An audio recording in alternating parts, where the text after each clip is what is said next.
it's another picture-perfect night for baseball in downtown Cincinnati, and the crowd rolling into Great American Ballpark.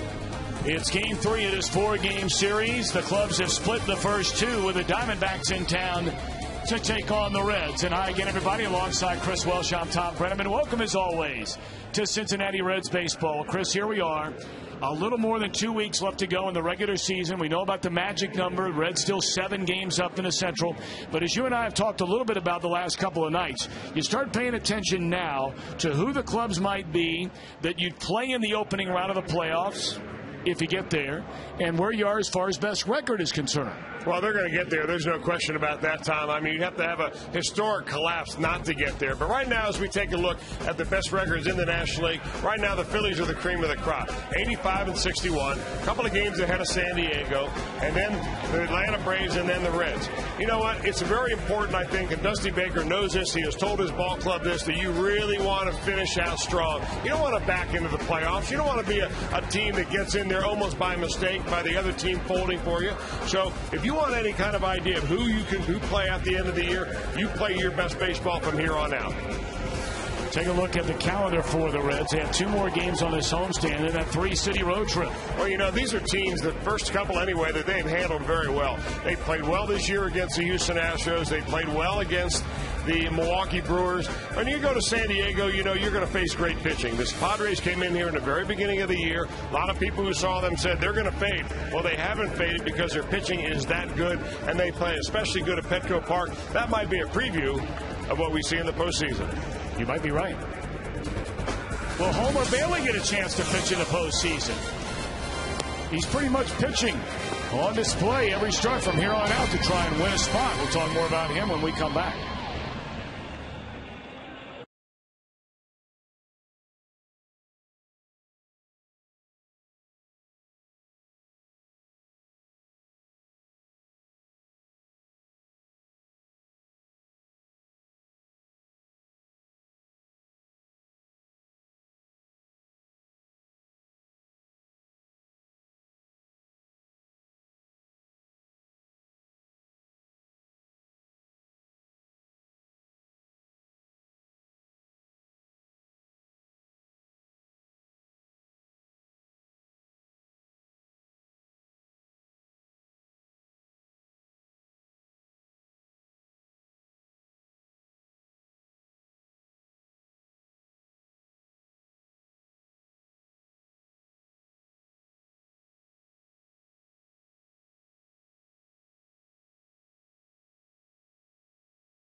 And may not be reproduced or retransmitted in any form.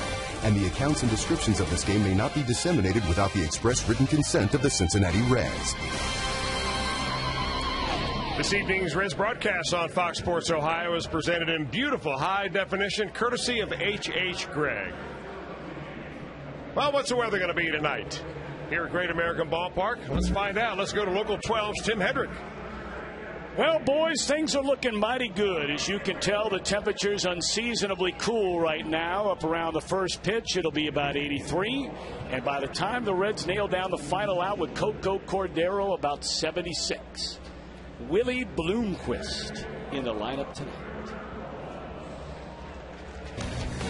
Thank you, Tom Brenneman. Don't quit your day job, big guy, but not bad. A guy that shouldn't quit his day job either is Homer Bailey. He had a real good job working last time out.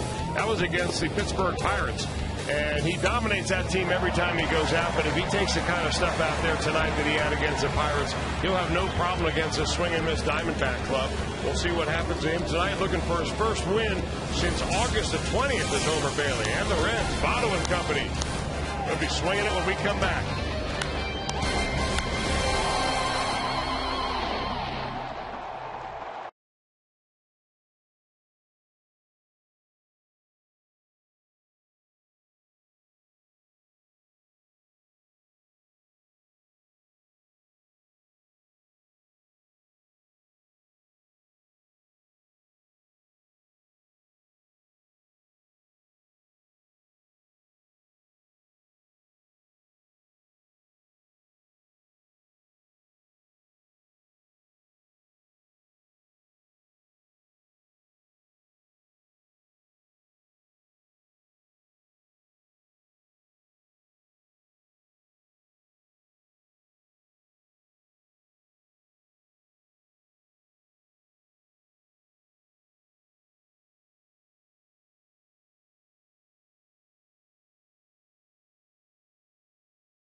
I'm like a good neighbor, State Farm is there. By Ford F-Series trucks, the best-selling trucks 33 straight years. By Just for Men for mustache and beard, keep your edge. And by Skyline Chili. Whenever you're feeling good and hungry, it's Skyline time.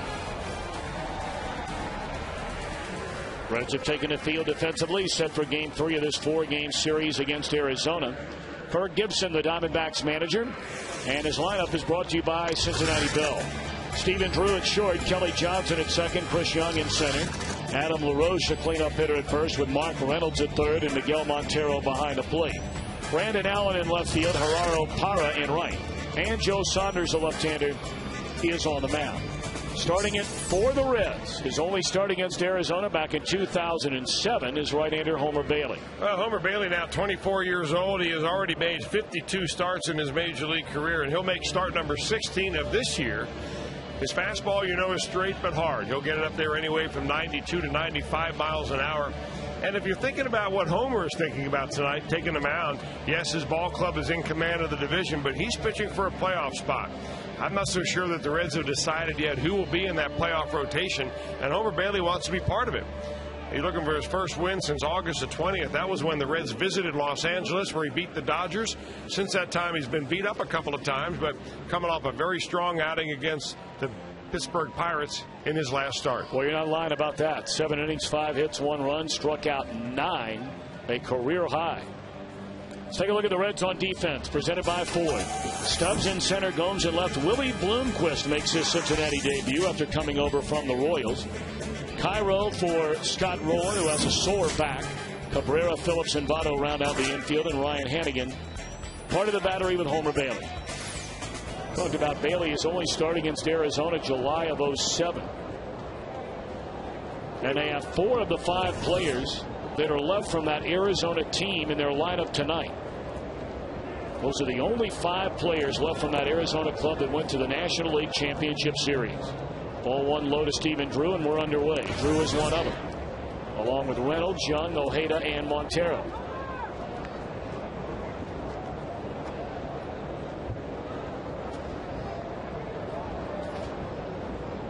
#16th start of the year for Homer Bailey. Spent a lot of time on the disabled list. That went in the dirt, and it's 2 balls and no strikes. Only 24 years old, Homer Bailey, and tonight makes his 53rd career start. In his 6th start since coming off the disabled list, a 2-1 record, a 3.6 ERA, nothing wrong with that. And twice, including his last outing, the victim of blown saves. 2-1 to Drew.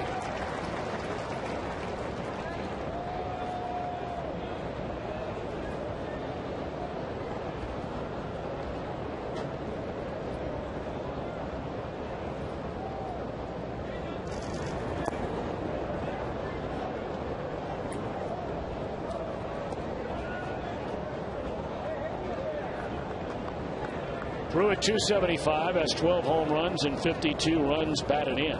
See what he's done over the last 10 games. Got ahead in the count, 3-1. Bailey bringing it. Foul out of play. A little off-speed pitch there on a 3-1 count. Kind of an interesting call for a guy that can get the ball up there in the mid-90s. As you watch Homer pitch, you see how slow and deliberate he is when he's over the rubber. Really gets his weight back. When he's at his best, he really loads up over that rubber before he goes to the plate. Line drive, base hit into right field. And another off-speed pitch from Bailey on a 3-2 count after the same at 3-1. You know, he just doesn't look right to me. I'm not sure what the deal is, to be honest with you, Tom. But he hasn't thrown a pitch yet that you would think that would be one of his fastballs. Those are his last 3 outings. The lower one there, obviously against the Pirates, that's a team that he really dominated. Pitched a shutout against them earlier in the year. But against the Brewers and then against the St. Louis Cardinals, had a pretty decent game going against the Cardinals before he gave up a home run to Matt Holliday, and the Brewers got to him pretty good. He could use another good outing against a little better hitting ball club tonight. Now Kelly Johnson looks at a strike. And who knows, that might be his fastball tonight. He just doesn't have it yet. You know, you really never know what you got out there. I think our radar gun from day to day is fairly consistent, so we can't say that, you know, that's the thing that needs to be tuned up. But his high right now as far as velocity is 90, and that's well below his normal average. In the air, straight away center field. Drifting back to get it is Drew Stubbs, and back to first base goes Drew. Johnson retired for the first out of the game.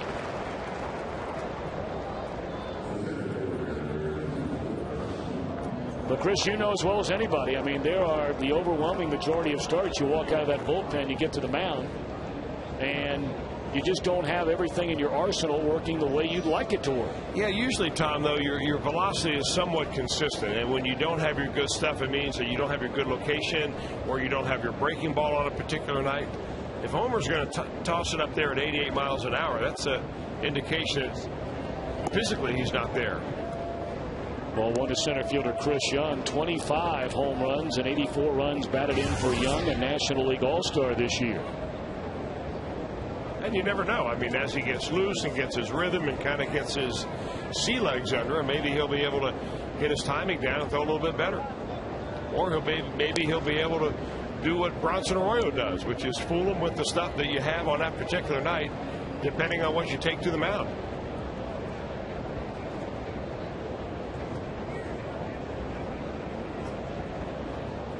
Clearly a problem spot for Bailey on the mound is being able to slow down the opponent's running game.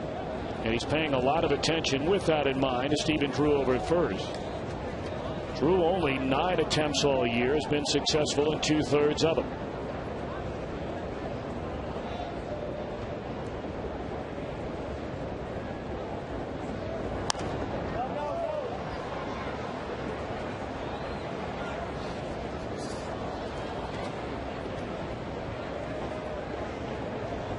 I mean, you can win with a fastball at 88 miles an hour. That is the average, actually, for Bronson Arroyo. He is the 4th slowest in the National League, if you want to call it that. That includes R.A. Dickey, a knuckleballer in New York. But, you know, usually nowadays the average fastball is around 90 to 91 miles an hour.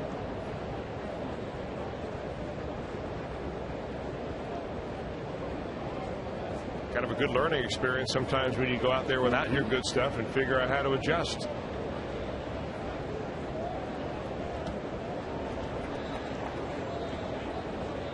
A long look in by Bailey, and now okays a sign with Ryan Hannigan. Here comes a 1-1 delivery, and it's under the knees. 2 balls and a strike. That's a slider.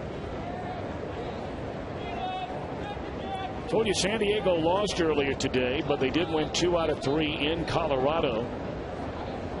Going into play the Padres with a 1.5 game lead. We only bring up San Diego because the Reds in San Diego pretty much running a neck-and-neck race for the 2nd best record in the National League.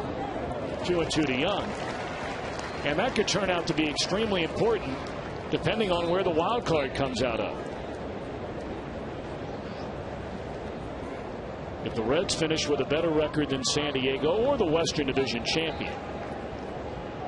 If Atlanta, as an example, were to be the wild card, they can't play Philly in the opening round, so they would play the next best record of a divisional champ, and that would be the Reds. 2-2. That didn't miss by much. Well, you see where they're trying to get to on Chris Young, which is down and away. Had a bad swing on a 2-1 pitch. A little breaking ball down and away. Would not surprise me at all to see Bailey go with a breaking ball right here. Young prone to the strikeout, as is just about everybody up and down this Arizona batting order. We'll see if Drew is running on a 3-2 pitch. The Diamondbacks very much zeroed in on breaking the all-time major league record for strikeouts in a single season by a team.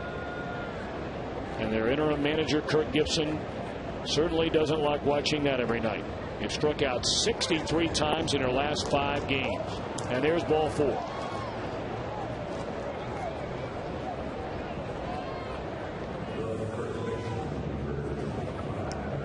Well, Chris, we get a look at Willie Bloomquist in a Reds uniform for the first time tonight. Yeah, the Reds picked him up as an extra outfielder, hoping that he could do what he's doing tonight, which is get on in there instead of picking up for Jay Bruce. Chris Heisey's still a little bit knocked around and beat up, so Bloomquist is getting a shot. See Willie looking in there at Billy Hatcher. Billy stands at the very end of the Reds dugout and lets all the outfielders know where he'd like them positioned. Chris Spire handles the infield. He's at the other end of the dugout. 2 on for Adam LaRoche. Grounded foul.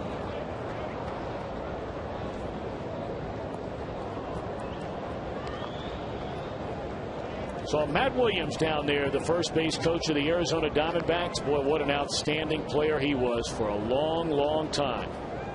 Primarily with the Giants. Spent 1 year in Cleveland and came to Arizona, where, of course, he was part of that 2001 World Series championship team under Bob Brenly.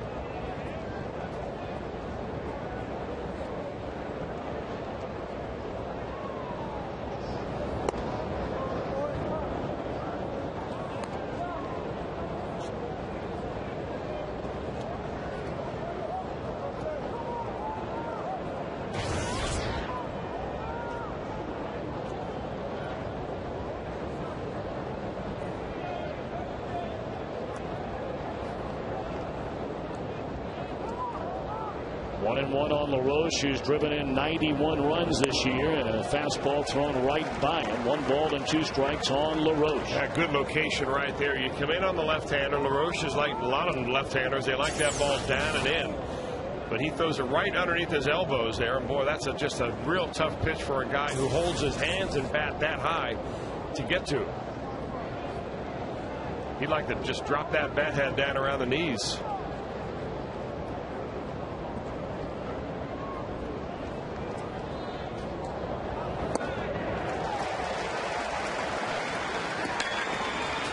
So gone swinging LaRoche. That's a fastball right down to Can.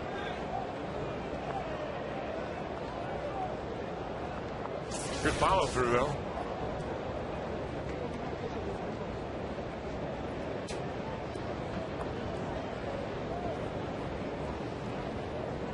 Now Mark Reynolds, who has struck out more times than any batter in the National League, closing in on 200. Of course, he set the major league record with 223 strikeouts last year, but this guy can hurt you.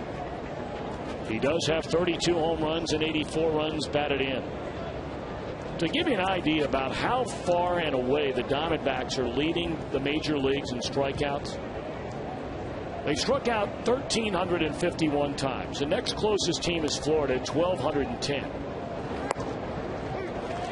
The Florida Marlins would have to go 5 consecutive games where every batter in their lineup struck out in every time to the plate in 5 straight games to catch the number that Arizona has right now. And that's not going to happen. Deep right center field, but Stubbs is there, and a nice recovery by Homer Bailey with 2 on and 1 out. Takes care of LaRoche and Reynolds. The Redlegs are coming back when we return.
We'll tell you about that in a moment.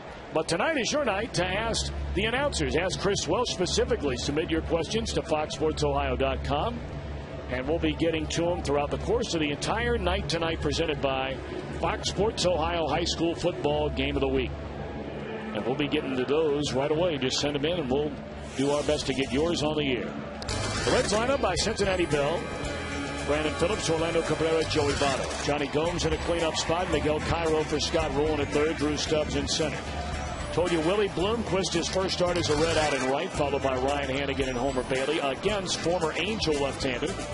Came over in the Dan Herron deal, Joe Saunders.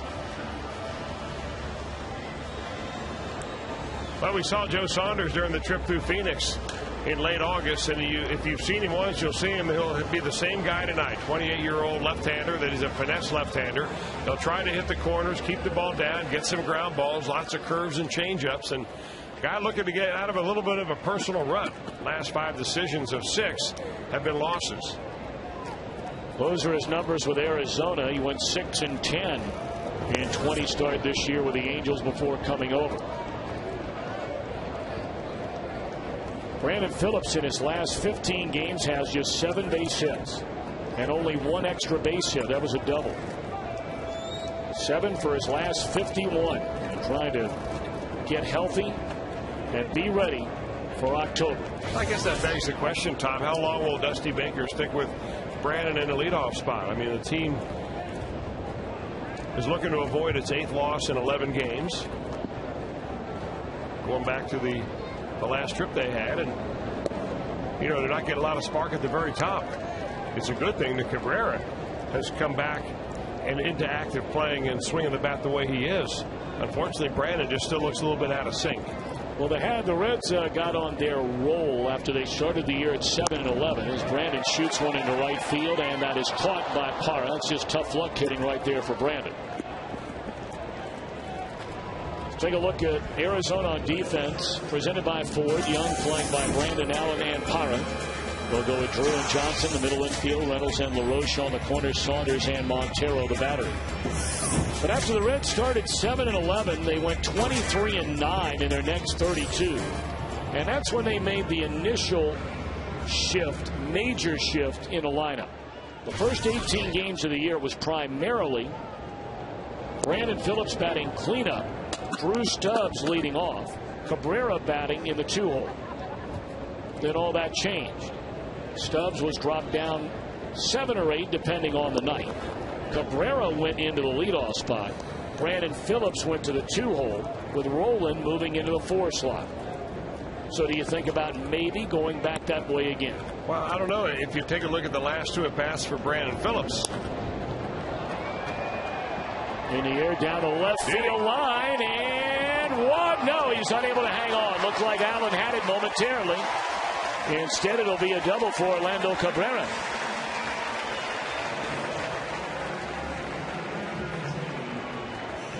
Brandon looking down the left field line like maybe he had a chance to see this ball go on out of here, and it nearly did. That ball just about knee high, and he stays right on it. Just kind of got his bat out there ahead of time. Brandon Allen got there in time. Looks like for a moment that he was going to be able to make the grab, but he never really touched it and had control of it. So the Reds get something going with a double by Cabrera. Cabrera now 10 for 19 in his career against Joe Saunders. Here's Joey Votto. 321 batter, 34 home runs, 103 batted in. We're getting back to the comment on Brandon. We'll finish it after this. That, you know, he hit a ball hard last night in his last at bat, and he hit a ball hard to right field again. So maybe that's a sign of him beginning to center the ball a little bit. Certainly hope so. Then you will never have to worry about any kind of lineup changes.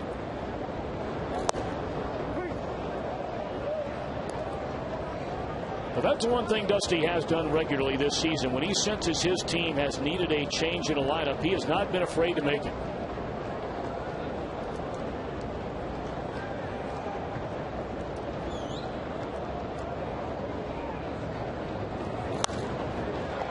One hopper. Reynolds will look the runner back to the bag and throws in the dirt, and LaRoche able to pick it out of there. 2 outs in the inning. I'll tell you what, when you're playing third base with Joey Votto up, you better be just as ready as you are as if you're playing the first baseman. That ball, a one hopper to Mark Reynolds. He checks Cabrera, and then he kind of lobs the ball over there. Man, oh man, we get so spoiled of watching Scott Rowland day after day hit Joey Votto in the chest with a throw that we forget what it used to be like when you have an ordinary third baseman down there. That's not an easy throw. That's all the way across the infield. So I was talking to Matt Williams about before the ball game today. Matt Williams was a lot like Scott Rowland in that regard. Great position with the body. Use his feet. Yep.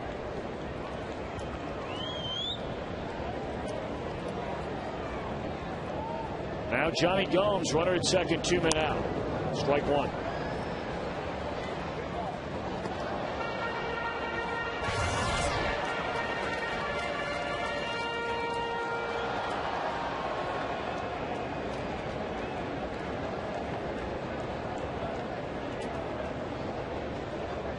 Johnny had a rough time of it last night. Of course, everyone else by and large did too.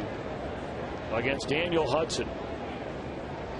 Johnny had 1 hit in 4 at-bats, struck out twice in the game. And that is a fair ball down to third base line to bring in the game's first run. Doubles by Cabrera and Johnny, and the big fella's coming to third, and he'll easily get there as that ball hits somewhere in the corner and then shot out towards left center field.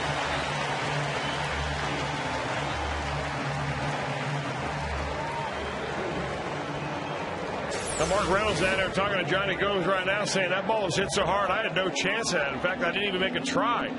Right inside the line, maybe even kicked up some chalk right there, and it'll battle around the corner. Brandon Allen's being tested. Somehow that ball got away from him, and it goes all the way into left center field, and Johnny will scoot into third.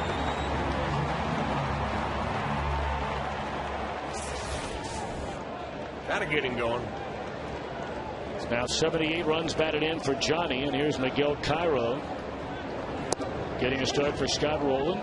Nothing major with Rowland. Had a little stiffness in his neck, upper back area. Of course, Dusty's been very good at picking spots for Rowland pretty much the entire year. And I would imagine if all things being equal, he may get another day off tomorrow.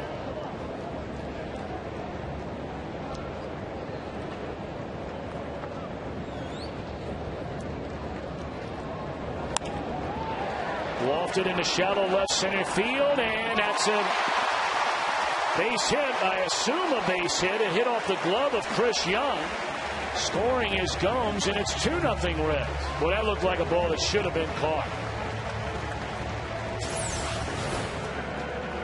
It really should have. In fact, that ball looked like he overran it if it's possible, but it hit him on the heel of the glove rather than the webbing. Of course, he's coming in there full blast, but that's a ball that you certainly hope that your all-star center fielder can corral. When you're a contact pitcher like Joe Saunders, you need those plays like that made behind you. That'll be an error on his center fielder, Young. So no RBI for Cairo. And here's Drew Stubbs down strike one.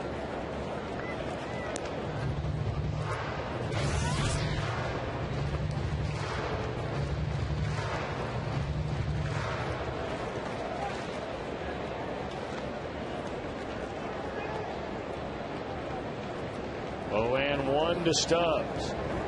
Breaking ball and a good one.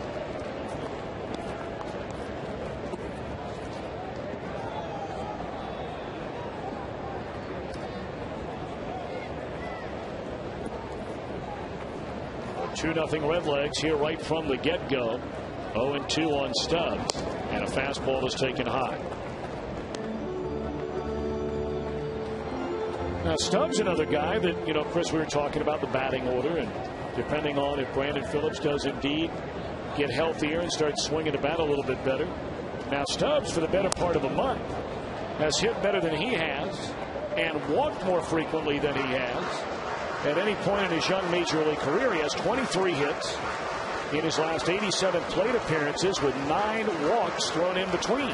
Well, you add it all up, and I think in the long range time, the plan is to get Drew Stubbs back into a leadoff spot. May not be this year, but hopefully next time in the near future. Breaking ball taken, and a throw to second. No chance to get Miguel Cairo. 4th steal of the year and as many attempts for Miguel. Now that's just heads-up baseball right there. Taking a shot that Joe Saunders doesn't look at him as a space stealer, not going to throw over. Going to worry about getting Drew Stubbs out, and he just didn't pay attention to Cairo. Veteran move. We'll see if Stubbs can get him in. 2-2 the count on Drew.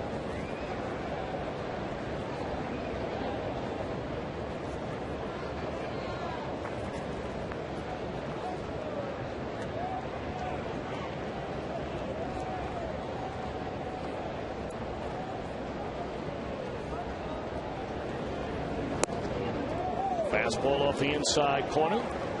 The count is run full to the Red center fielder. Not bad numbers right there, considering his overall season average is in the mid-240s. So about 55 points higher with runners in scoring position. Barely got a piece of it. We'll do it again at 3-2.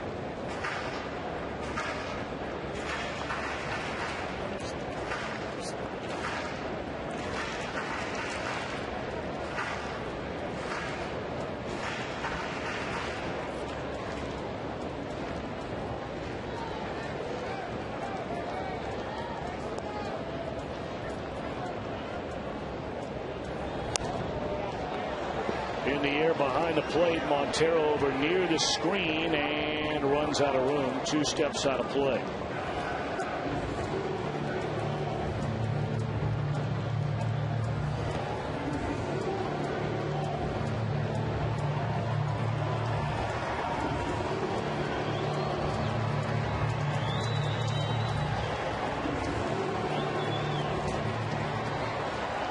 Eight pitches thus far in this at bat.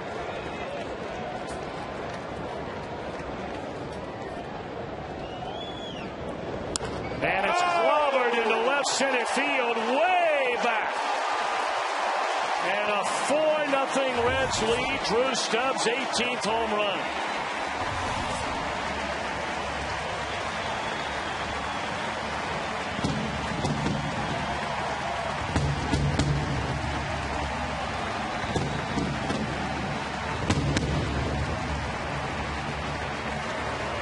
No doubt about that one. The second and made contact.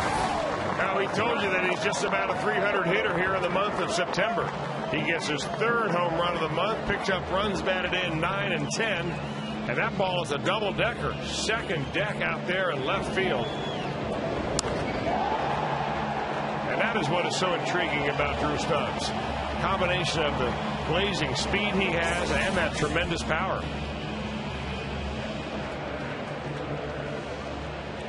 Despite the low batting average, despite all the strikeouts, for a guy playing his first full year in the major leagues, Stubbs is going to hit 20, 22, 23 home runs. He's going to knock in anywhere from 75 to 80 runs this year. Yeah, you know, Tom, he's going to get better and better as he learns the strike zone and gets more confident at the plate, learns to get his bunting game going a little bit. I think that'll help him tremendously as well. He doesn't even have a bunt hit this year, I don't think. So you start adding that to his arsenal, and this kid's going to be a complete player. Willie Bloomquist bounces one up the middle, and this will be a base hit.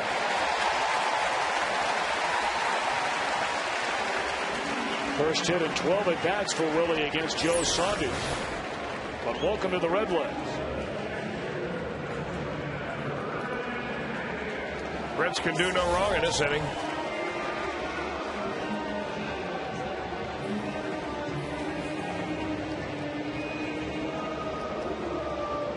Saunders only hung around 2 1/3 innings. His last start gave up 7 runs, 4 of which were earned runs.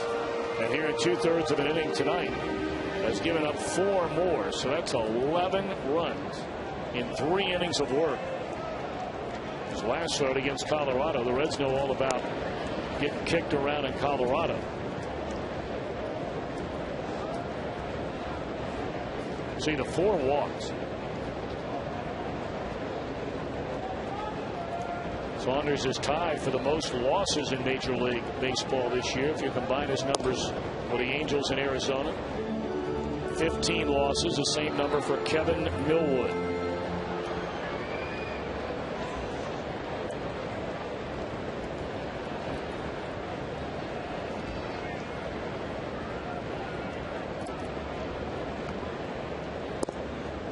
Ryan Hannigan, the 8th red at bat in this bottom of the first inning. It's a 4-0 lead.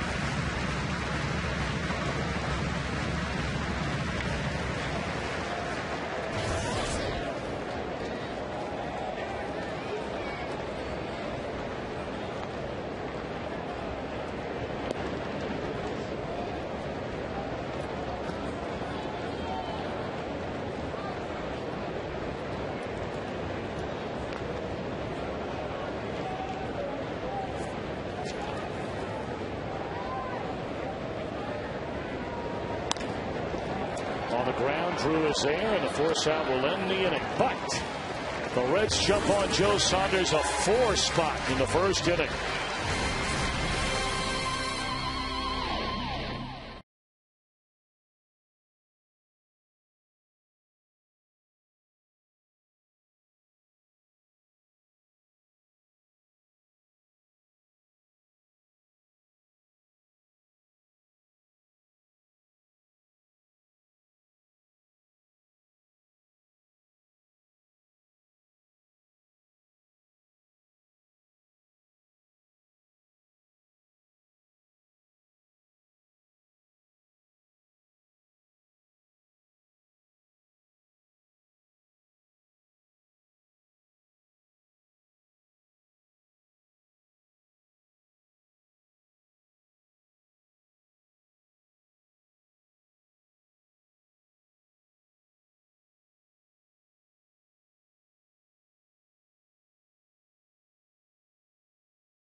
1-800-ELK, Ohio.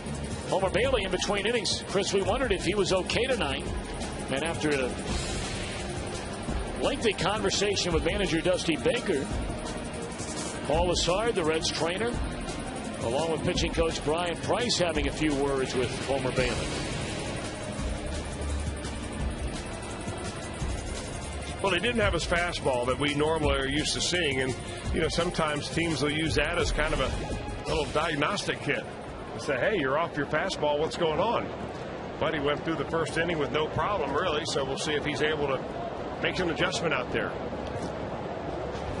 4-0 Reds lead it. Montero digging in. Shows bunt. Fastball is in there, a strike.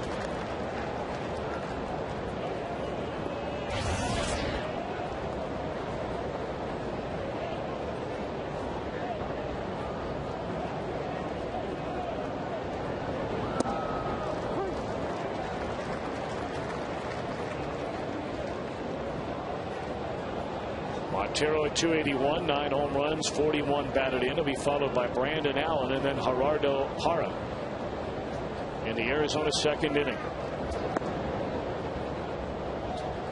And still that fastball consistently, regularly 88, 89 miles an hour.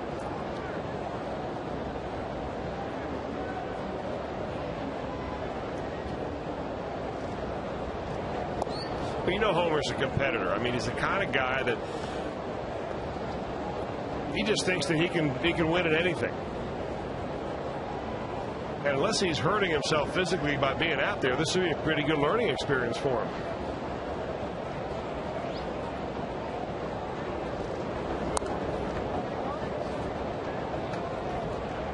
Because when you cannot rear back and throw 95 miles an hour or better, you've got to be able to spot that baseball every time you let it loose. That's when you really learn about the art of pitching.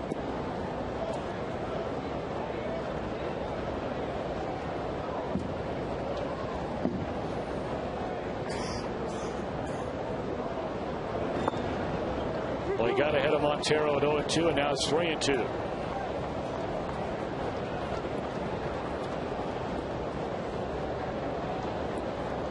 That's Paul Janisch.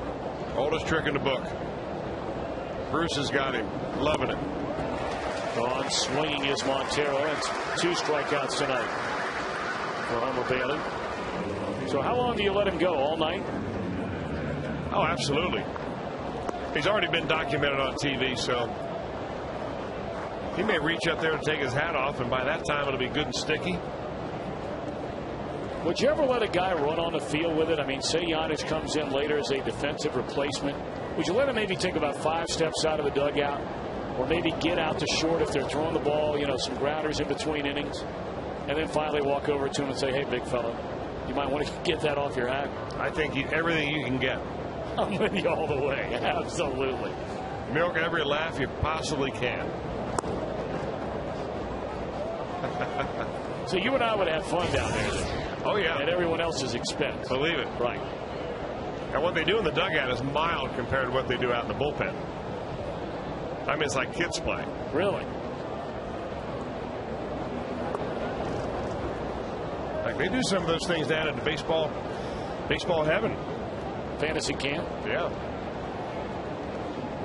A hot foot being one of the more favorite tricks. Well, we understand Jay Bruce just got another piece of gum. So Mr. Janisch may have another one up there shortly.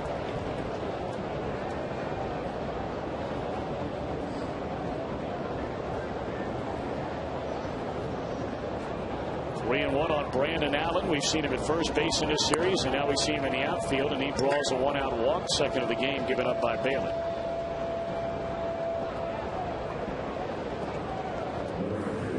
Allen, a first baseman by trade, but they're giving him more and more playing time in the outfield at the minor league level. Now a 7th game this year out of left field with a big league club. We saw him have some problems on that ball hit by Johnny Gomes in the bottom of the first inning. Now Parra at 252, 3 home runs, 26 batted in. Parra swinging a bat very well right now, getting regular playing time. Over the last 3 weeks, hitting up over 320. This guy can give you a shot in the arm. What little we've seen of him, we don't see him enough to say whether or not he would be an everyday player. But, game here, game there. There goes the second one on the top of Paul Janish's hat. Yeah, but it fell off to his right shoulder. It was an error on Bruce on that one. He had it up there. Well, he's going back to the well. Ammo. You got to wait to get the bubble nice and dry. Where that way it gets sticky. So you put it on there, it doesn't roll off. He needs a little veteran help in there. You can see a look of utter disgust on Jay Bruce's face. Oh, now Giannis, he caught the trick. Doggone it. Because I don't know who did that, Paul. But if I find out, he's in trouble. Let's go down and get him. Nothing better than sophomoric behavior. Oh, yeah. You can find a ton of it down there. The deeper the dugout, the lower the humor. There's a lot of it up here. Mostly on your end. Yeah, that's true. Not out of play.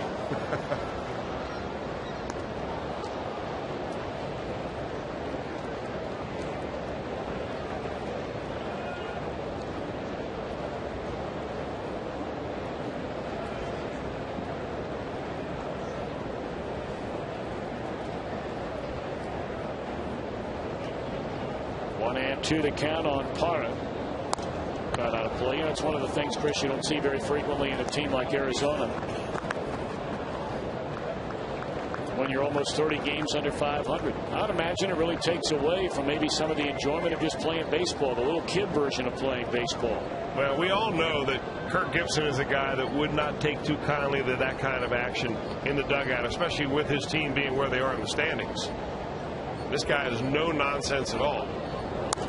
I'm not saying that Dusty Baker condones that, but they've both been around long enough to know that guys are going to amuse themselves one way or another. But there's a story, of course, when Gibson came over to the Dodgers, was playing in a spring training game, and he wasn't in the starting lineup, and they put him in later in the game, and someone filled his hat with shaving cream. And he put his hat on, and of course shaving cream went spraying everywhere, and everybody laughed and thought it would be funny, and he wanted to fight. He said, hey, let me tell you what, we're here to play baseball, not goof around. Because if you want to win this thing, we got to start preparing right now. And he brought a level of seriousness to that ball club that wasn't there previous to him being there. Of course, it all ended with that dramatic home run he hit in Dodger Stadium off of Dennis Eckersley. Game one of a 1988 World Series.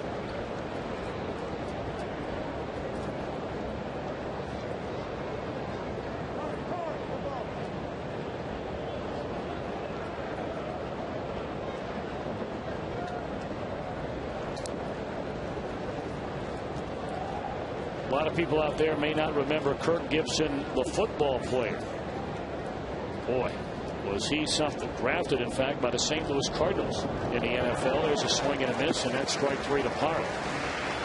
Former wide receiver is Kirk Gibson at Michigan State.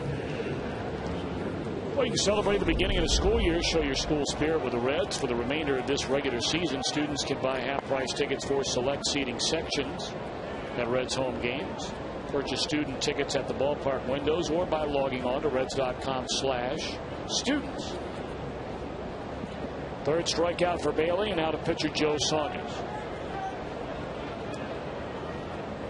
Reds lead 4-0. We're in the second inning.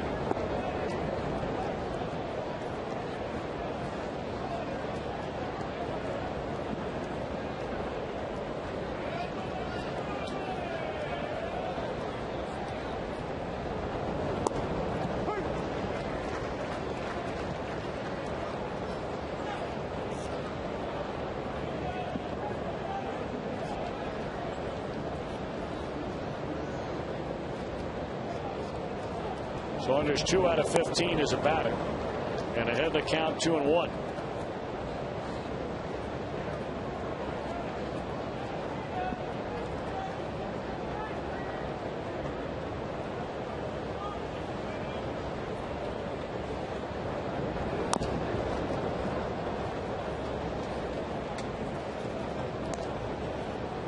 We'll have tomorrow's game for you right here on Fox Sports Ohio. Originally, we were not scheduled to have that one on TV, but now we are. And again, that'll be an afternoon game tomorrow, so come on down to the ballpark. Tickets are available. 12:30 first pitch. Our game coverage will start at 12:30 with a pregame show beginning at noon. 3-2 on Saunders.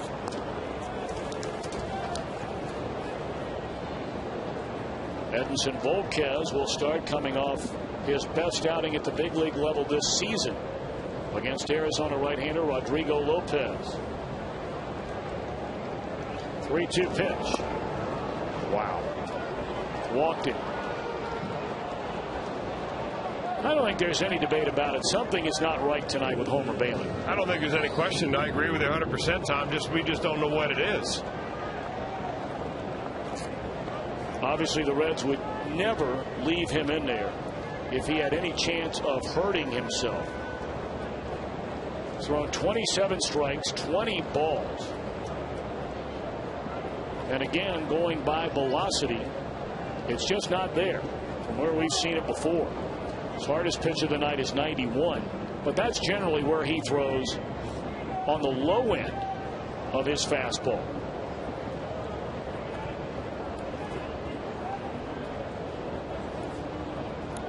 Stephen Drews single to right field his first time up. Breaking ball in there, strike.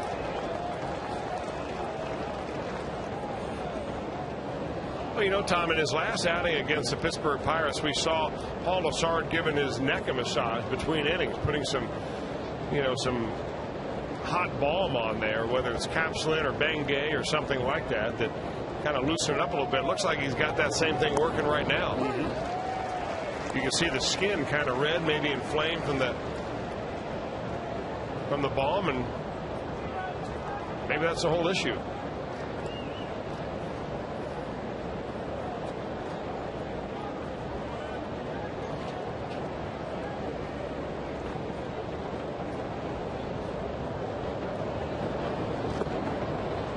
Well, if he follows the pattern he set for himself here in the second inning, this should be a strikeout to Drew. He's gone strikeout, walk, strikeout, walk. 1 ball and 2 strikes on Drew.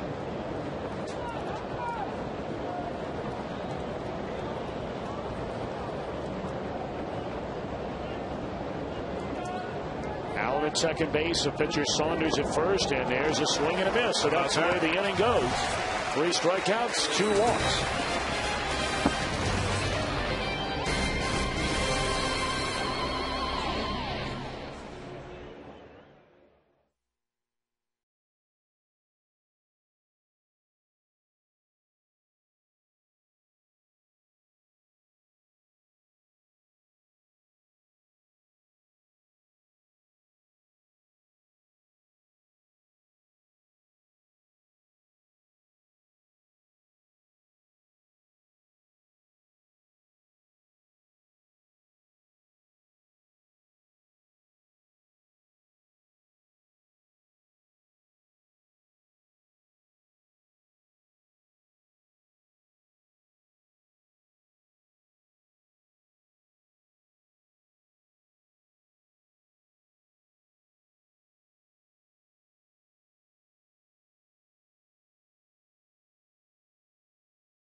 Powered offense rolls into Lakota West to battle the Firebirds. Coverage kicks off with high school football live Thursday at 6:30 on Fox Sports Ohio. High school football game of the week, the Middies and the Firebirds.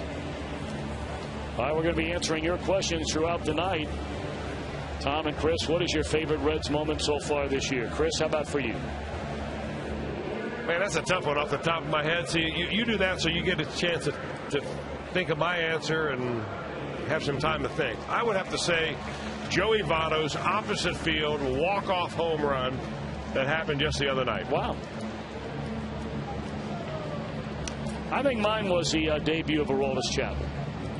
I mean, there are a lot of other guys that have contributed far more, obviously, to the Reds' success this year than Chapman, who just recently came up. But that was a very exciting moment. Sure was. When he came out of the bullpen. Well, there have been so many of them. Heck, Drew Stubbs, the first weekend of the season, when he hit that grand slam against Chicago after the Reds had dropped 2 of the first 3 to begin the year against St. Louis, and they come right back and win 2 out of 3 over Chicago. That was a big moment. Votto's had so many. Hey, actually was an anticlimactical moment, but the hit that Carlos Ruiz got, I think, was it Ruiz? Off of Travis Wood to break up the perfect game. Of course, that whole game of Travis Wood's attempt, 8 innings of perfect baseball, that was a long moment, but an awesome one. The at-bat by Joey Votto against Jonathan Broxton in Los Angeles. Now, the Reds had a lead in that game, 1-run lead in the 9th inning, but Votto fell behind 0-2, of course, and had that base hit for a couple of insurance runs. What a great at-bat that was. Maybe the best at-bat all year. Well, Homer Bailey going on strikes to begin the inning. And don't forget, Saturday, October 2nd, join the Reds for Hispanic Heritage Day at Great American Ballpark. You can get there early before the Reds and the Brewers. Enjoy the band Tropicoso in the fan zone.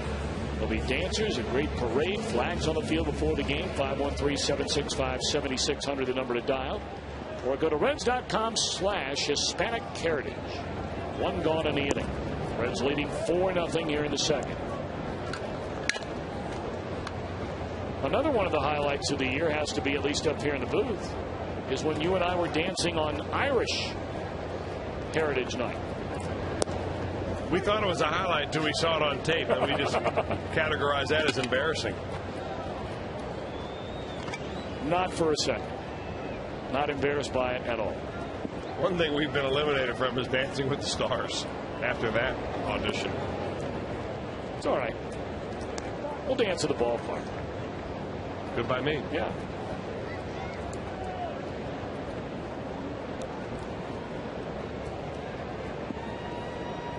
Brandon Phillips lined out to Parra in right field his first time up.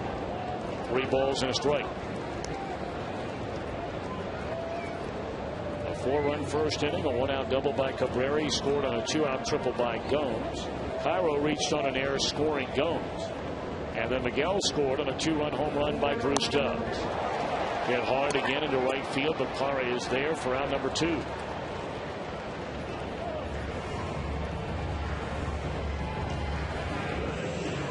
Our old buddy Seg Dennison, his father Nathan Denny Dennison, turns 86 years young today.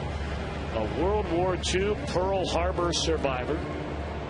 And we'd like to send out a happy birthday to Denny Dennison.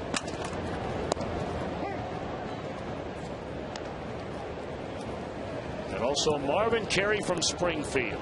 98 years old today. 98 is Marvin Carey. And we are told everybody knows not to bother Marvin when the Reds are on TV. That way, Marvin. 98 years old. How about that? Distractions to a minimum. Happy birthday to you. Indeedy. And happy birthday to my sister Barbara up in Columbus, Reynoldsburg area. Barbara Welsh Poplis.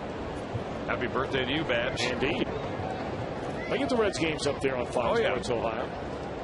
Does she watch you regularly, or just every now and again? Her birthday was yesterday. I feel a little bad about forgetting yesterday. I know I had a note written down, Babs. I'm sorry. Nice. Same old forgetful brother that you grew up with. Yeah, I'm with you. I'm with you. Same guy. There's always one in every family. That one into left center field. It'll find the gap. Cabrera making a turn, and he is in with yet another double. 30 of them on the year for Orlando Cabrera. 2 of them tonight.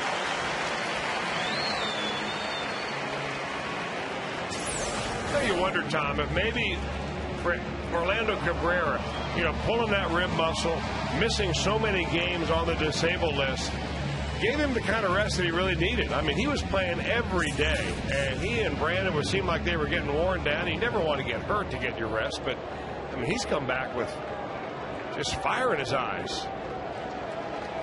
Just a nice player. Boy, ever. Really nice player. And has been for a long time. And you know what? Any ball club in Major League Baseball could have signed him right up just about to the end of spring, or the beginning of spring training. Well, what an addition he has been to this team.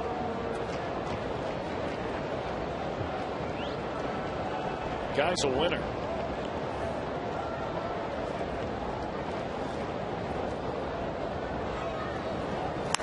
Votto, broken bat, base hit to drive in a run. RBI number 104 for Joey Votto, and it's a 5-0 Reds lead. Boy, for Joe Saunders, you wonder what the heck happened. You're cruising along, you strike out the pitcher, you get Brandon Phillips out, then you have a 2-out double, and then seemingly the next pitch, a little broken bat base hit up the middle to the Reds' leading RBI guy, and boy, does he brings his hands in so close to get his bat head through. Saunders is like, you got to be kidding me. I gave up 4 last inning. I was out of this inning. I give up another run now. Now I got Johnny Gomes. The guy that ripped it so hard down the line last time, he ended up with a triple. Mark Reynolds playing a little closer to that third base line this time. And deeper.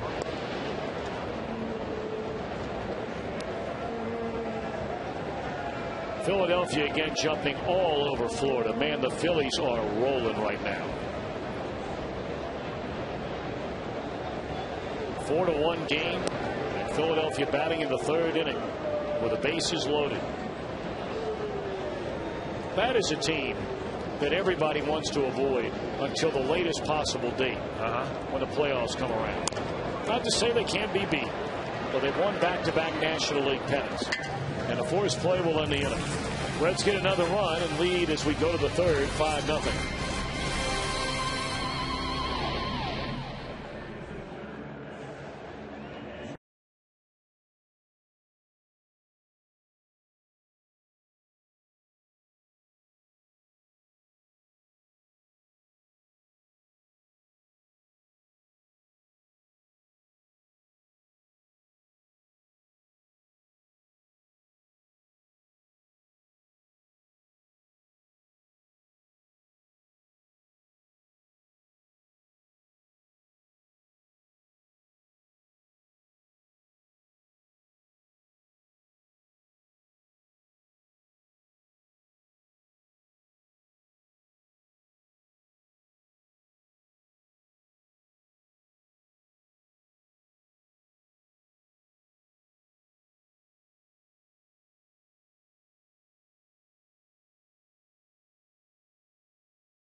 Experience the playoffs.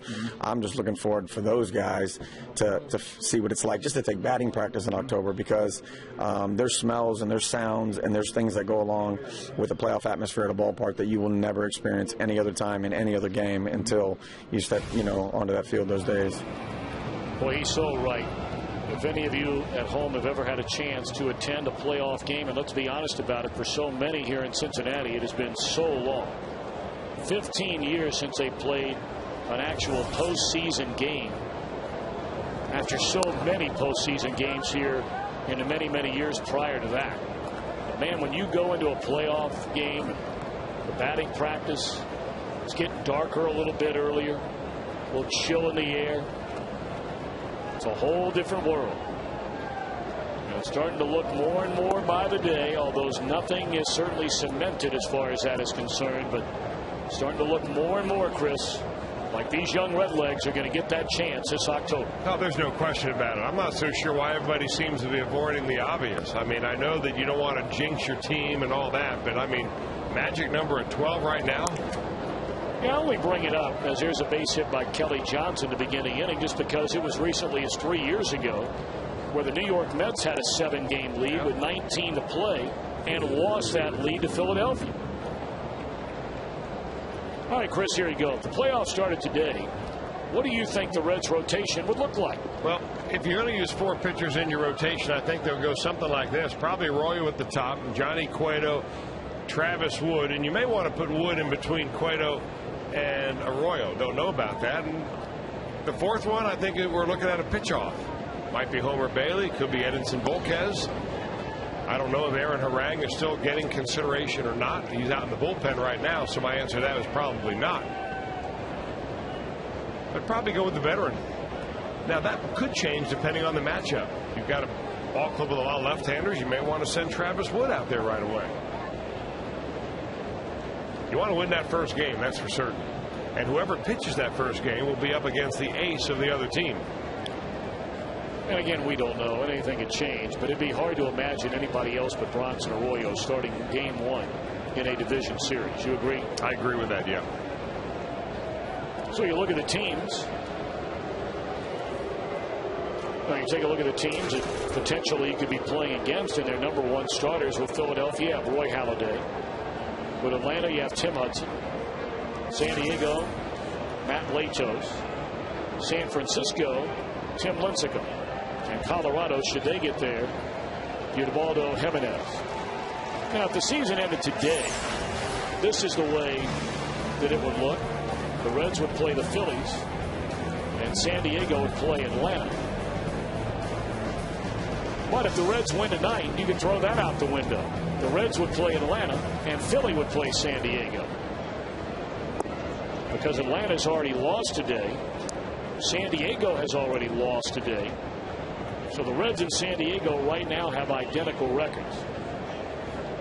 I mean, that's going to be a flip-flop pretty much on a daily, if not every 2 or 3 day sequence from now through the end of the year, because it looks like the NL West, perhaps the NL East, and certainly the NL wild card. Laz Diaz wants a little piece of Homer Bailey. Homer looks like he stared and maybe have said something. And good for Ryan Hanigan. I mean, if Ryan Hanigan blocked Diaz from even coming out from behind home plate.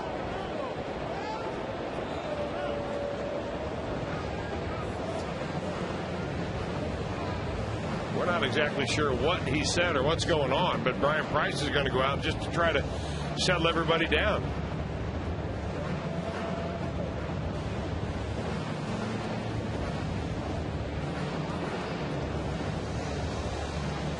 You know how irritable you are when you have a stiff neck.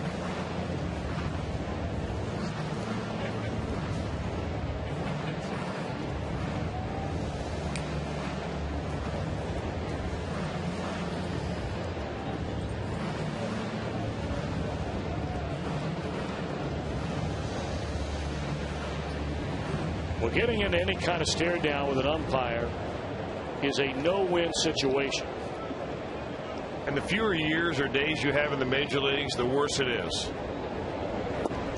And there's ball 4. That's 4 walks for Homer Bailey tonight.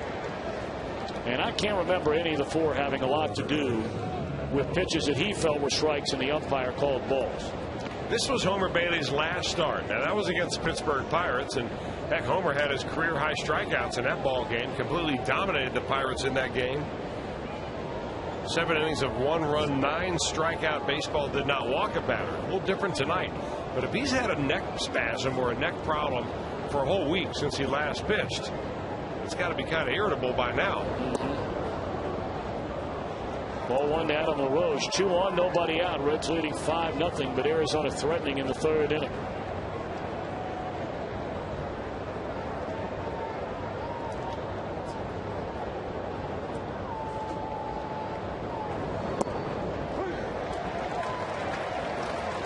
Let's have action in their bullpen already. Homer Bailey has thrown 60 pitches, and we are 2 batters into the 3rd. Bill Bray starts to throw.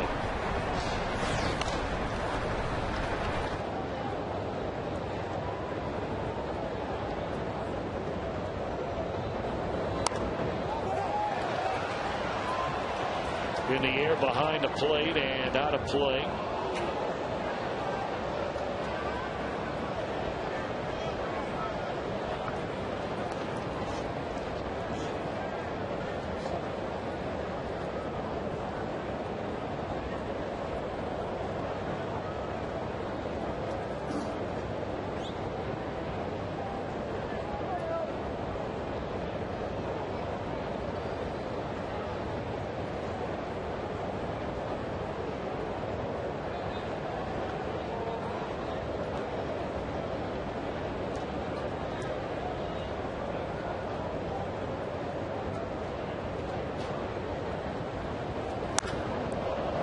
Fly ball into deep left field. Johnny Gomes drifting back at the wall, and he's got it.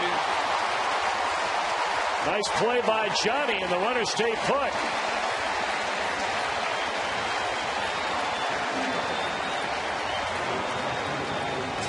I'll tell you, he looks fired up, and that was a great play by Gomes. Gets right to the wall and has to time his jump. That ball's not coming down to him. He's got to get up to get it. Nice play by the Reds left fielder. Pegs it on back to 3rd. The runners don't go anywhere. Gomes has played a nice left field this year. He really has. You know, he's a lot faster than I think anybody thought. He's a good athlete. Yep.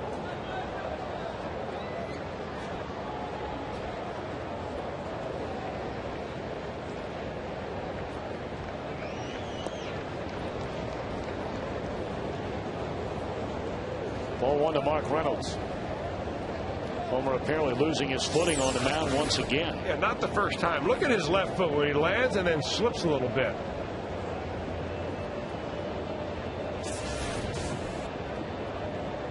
He did that on the strikeout to Gerardo Parra in the 2nd inning.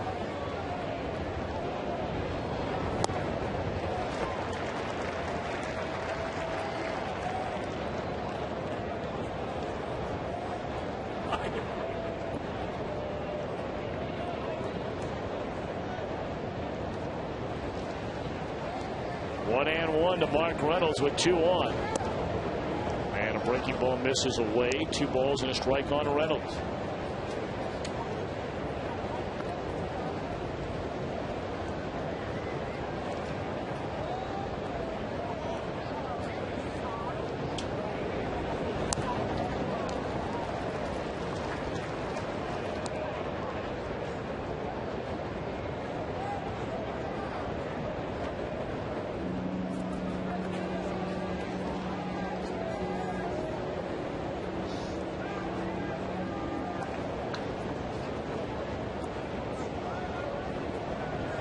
Two and two to Reynolds with 2 on and 1 out. And a slow roller. Charging the shortstop Cabrera. No way to get Reynolds. That'll be an infield hit to load the bases for Miguel Montero. Homer made a nice pitch, but it turns into an infield hit. That was a breaking ball after throwing a couple of fastballs right by Mark Reynolds. It's a good one, too. Down and away, Reynolds somehow puts his bat on that ball after swinging through 2 that are right down Broadway. And he ends up with a base hit and an infield variety. How about that?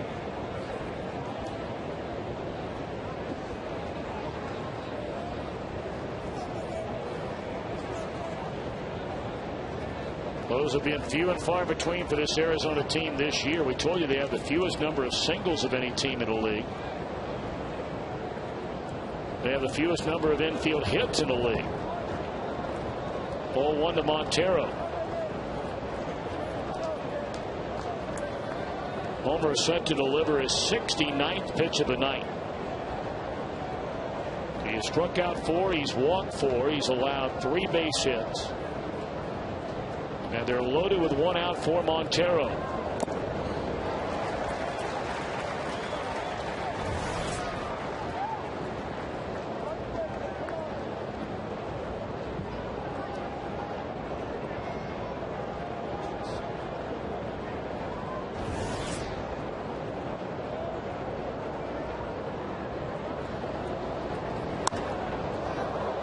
driven into deep left center field, and this ball's going to fall in to bring in a couple of runs. On to third goes Reynolds. And a 2-run double by Montero to get Arizona on the board. And you got to wonder how much longer Dusty Baker is going to stay with Homer Bailey.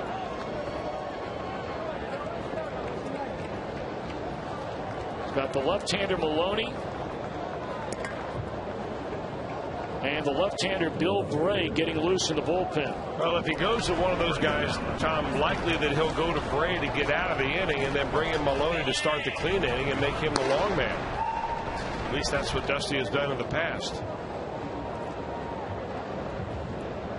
I'm sure they've asked him before he warmed up, when he got to the ballpark today, when he went down and warmed up in the bullpen, after each inning, are you okay? Are you okay?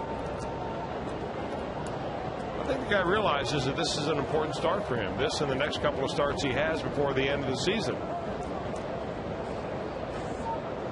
He probably feels like he has missed enough time due to injury. That shoulder injury is what sidelined him for a couple of months. So they're at second and third. Arizona trying to get back in this thing. Brandon Allen, the batter, looks at ball one low. Reds got 4 in the first, 1 in the second for a 5-0 lead. Now it's a 3-run lead, and they're a pair of runners in scoring position. You know, the other thing outside of your starting rotation is just because guys don't make it as a starter doesn't also necessarily mean they're going to be in the bullpen in a postseason roster. I mean, let's be honest about it. The way Sam LeCure has pitched out of the bullpen for this Reds team since being brought back up. 3 more innings of 1-hit shutout baseball last night. I mean, of all the options you might have to keep a long man, generally you don't need one of those in a postseason. Right. But sometimes you do in case you have that one ugly game and you don't want to chew up your bullpen for the rest of the series. LeCure certainly has had a lot more success pitching in that role than all the other guys that are starters right now and might be asked to go in that role. Well, the only guy you think that might be asked to go in that role, I would think that as a starter, because I would think there would be Mike Leake. On the ground of Votto, and that's out number 2. Another one will score. And Leake is just beginning a throwing program. I mean, I don't even think he's thrown off the mound yet. I think all of us would be stunned if Mike Leake is pitching for this team in the postseason. Wouldn't you be? I would be stunned, yeah. I'd also be stunned if Homer Bailey pitches out of the bullpen. That's what I mean. That's what I'm talking about, whether it be he or Volquez. I think the one thing that they would like in the postseason roster, and I don't know, I haven't talked to Dusty specifically about this, but every manager likes to have a little more balance in their bullpen. And the fact that they've got 3 left-handers down there, you know, Rhodes and Bray, and of course Aroldis Chapman, gives you a lot of options when you come to the postseason. You can start burning your left-handed pitchers early in a ball game if you have to bring somebody in to get out of an inning. You don't have to wait till the 6th or 7th inning. Or will be intentionally walked so that Bailey can face Joe Saunders and try and end this 3-run Arizona 3rd inning. 5th walk of the game by Bailey. The first intentional pass.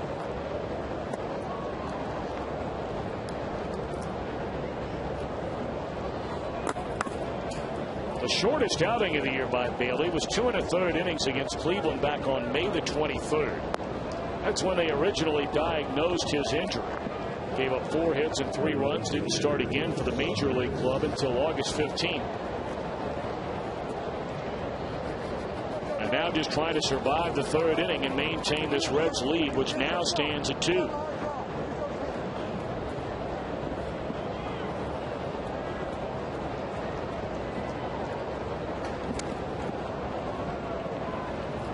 But in all fairness to Bailey tonight, and Chris brought it up from the very beginning of the game, just based on velocity and what we knew about the stiffness in his neck his last start against the Pirates, he clearly is not pitching at 100% in this game tonight. You know, the other thing you got to consider, if you've got a stiff neck and you can't throw with your normal velocity, you can't get your normal release point.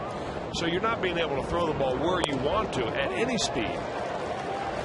I mean, he's just a battle every pitch out there. Maybe he was hoping that it would loosen up as the game goes on. Sometimes that happens. Needs to get out of this inning right here, though. Boy, walked Saunders his first time up. Good fastball there in the outside corner to get ahead at 1-2.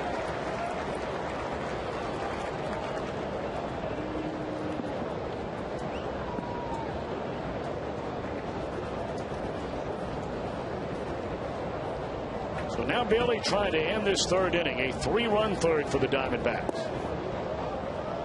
2-2. Bailey threw 71 strikes of his 109 pitches in the 7 sensational innings against the Pirates over the weekend. And that'll end the inning. Arizona gets 3, and the Reds' lead is 2.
World Series experience, compliments of Scott's. Well, look who's here tonight. The hit king, Peter Edward Rose. What a special night it was Saturday night, Chris. It was a great celebration Saturday. I mean, one of the better ones we've ever seen, Tom. And the interesting thing was, other than the scoreboard interview that Pete talked, and he was essentially talking to the fans of Cincinnati that night, there was nothing said on the field. Bob Castellini went out to give Pete a plaque, and he saw his sons come out. Pete Jr. and Ty, some of his former teammates and guys that played for him. Even had Secret Service escort around the ballpark. From what I'm told, at my dad's charity golf tournament on Sunday night, when Pete was allowed freely to get up there and speak, and my dad brought him up, and I've had so many people that told me that were there that night how Pete Rose opened up and talked about some of the things that he has done and things that he did, and how remorseful he was, and what was for many, many years a strained relationship with Johnny Bench, and how the two, for the first time in a long time, are beginning to speak on a pretty regular basis again. And how, Pete mentioned, I guess, up there the other night, the year that Johnny Bench was inducted into the Hall of Fame, it was overshadowed by the investigation which was taking place on Pete Rose. And, Pete up there on the podium, I guess, said, look, he said, I really apologize, and I have apologized to Johnny Bench. He said, I was born and raised in this town, so a lot of people were always cheering for me, and, yeah, they were cheering for him, but not quite as loud, and, so on and so forth. Things a lot of us, Chris, have known to be a fact. I mean, a lot of people don't want to talk about it, but Pete was the one who brought it up. And it's really, really nice, as all of us are getting older, to know at least that Johnny Bench and Pete Rose, the very heart and soul of so many great teams and so many wins together coming up through the Red system, are back again and renewing a relationship with one another. I think that's a good thing. I mean, anything like that is a step in the right direction to kind of make amends with your teammates. And he's tried to make amends, I think, with the fans. I don't know whether he's done enough to get back into Major League Baseball, but it's kind of funny, though. You know, he came around in the golf cart. He got off the golf cart, went over to first base, surrounded by his teammates, got back in the cart, took off, and now we see him. We saw him in the owner's box the other day, signing autographs down here. And a friend of mine said the other day, and he's a very perceptive guy, said, you know what, Pete's in jail. I mean, he's in autograph jail. Everywhere he goes, I mean, you can't have a venue in the Major League ballpark anywhere. He can come and go as a regular fan, but everywhere he goes, he's recognized and signing autographs. And that's become his life. And I thought that was pretty appropriately described as autograph jail. Kind of sad, really. It is.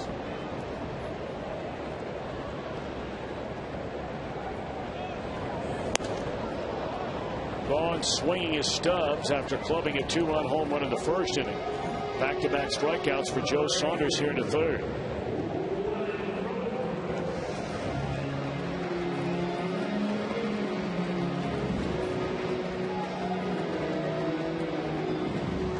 We hardly had a chance to talk about Willie Bloomquist. He jumped on the first pitch he saw for a ground ball base hit. 32-year-old, originally drafted out of the Arizona State University by Seattle back in 1999 in the third round.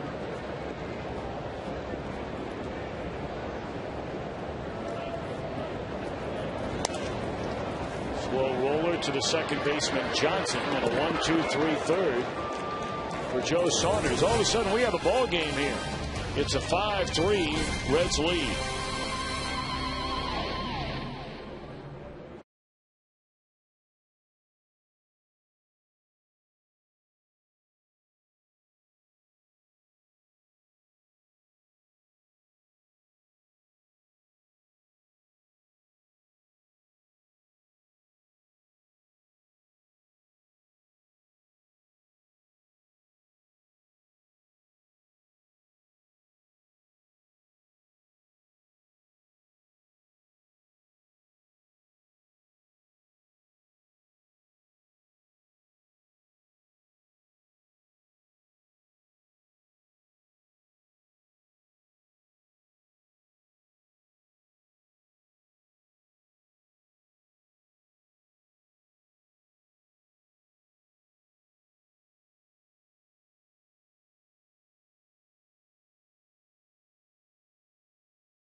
Register to win a ton red Great American Ballpark by JTM Food Group.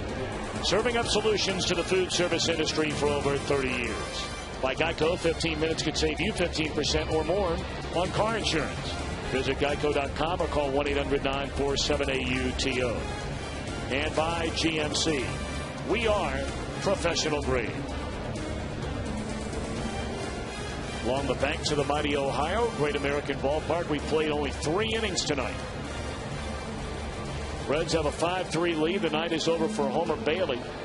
3 innings, 4 hits, 5 walks, 1 intentional, struck out 5, allowed 3 runs, and now Bill Bray on to replace him. Bray pitched a couple of innings in the first game of this series. A couple of very good innings in which he did not allow anything except a couple of strikeouts, making 3 strikeouts.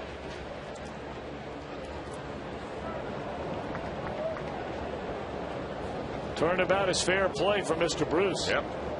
Showed him earlier where he was putting the bubble gum on Paul Janish's hat. And now somebody has him. What they say about paybacks. You got it.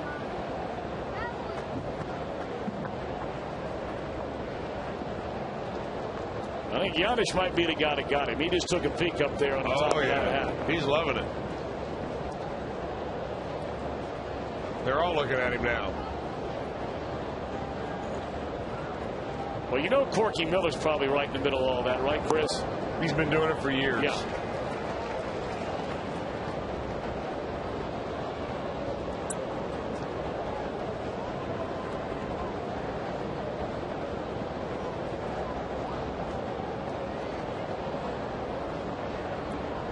Well, when Bray is throwing strikes, he's as tough to hit as any left-hander around. A league batting only .206 against him. He'll face a lefty Drew, a lefty Johnson, a righty Chris Young here in the Arizona fourth inning. Already the third time the Arizona leadoff batter has come to the plate. Bray got away with one there. A hanger fouled back out of play.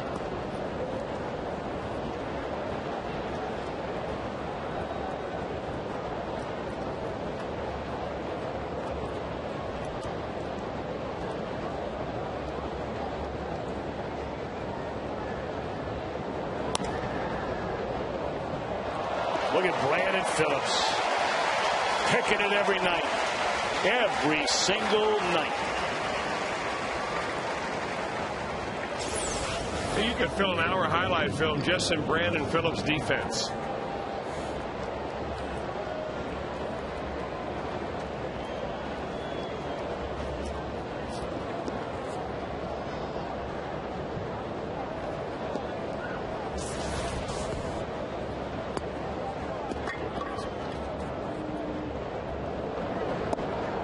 Ball went up and into Kelly Johnson.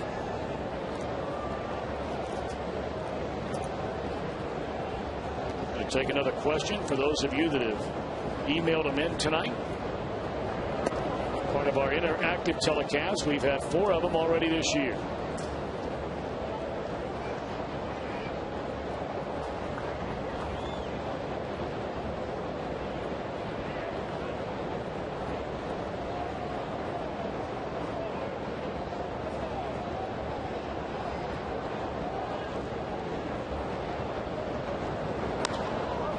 Fly ball straight away center field. Plenty of room out there for Stubbs, and there are 2 away in the inning. We have a question. Which leg of the Reds winter caravan is your favorite and why? I always like going very plain and simple to Athens, Ohio. No better stop than Ohio University. The best on the stop of all the legs. Not to dismiss any of the others. They're great stops. You ask what's my favorite? Athens. End of story. How about you? You guys always bill yourselves that tired nickname you give yourselves at the Rock Star Tour. You and my dad and whoever else happens to be on there. Well, if it was self-titled, it probably would be tired, but it is tired. It's the fans' demand. And I'll tell you what, I don't think I can pick a favorite one because where the Rock Star Tour goes, every stop is a highlight. Really? Every one. Tell you another great one last year we had was at Ball State University in Muncie, Indiana. That was a great stop. Especially when you get on the college campuses where there are a lot of Reds fans. Oxford, Ohio, we had a nice stop there last year. When you go to the big cities, they're very different than some of the sort of like medium size. Columbus and Lexington, Louisville. Right. They're very Indianapolis, right. They're very different than the Muncies, the Athens, the Oxfords, towns like that. Lima's always a huge stop. Well, those aren't flies. Those, I think, are little, river nymphs. Is that what you would call them? Now, I don't know why they're hatching this time of year. I'm going to have to ask a resident fly fisherman and see if they would know, but they're good bait if you know how to use them. A 14-pitch inning. Nice job by Bill Bray.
today. Baseball everywhere. Those are river nips, we're told. There must be a big hatch, as you said, taking place tonight, Chris. And it only lasts a night, so if you're thinking about coming out to the ball game tomorrow, don't worry about it. That'll all be gone. Really? Yeah.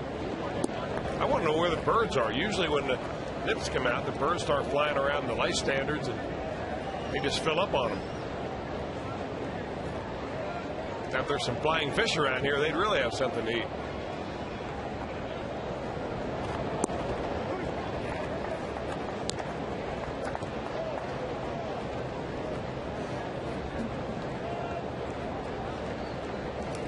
One and one account on Ryan Hannigan. I guess if I have to explain every joke to you, they're not quite as funny. Now see, our producer is talking in my ear, so I did not hear a word that you just said. I'll laugh at it anyway.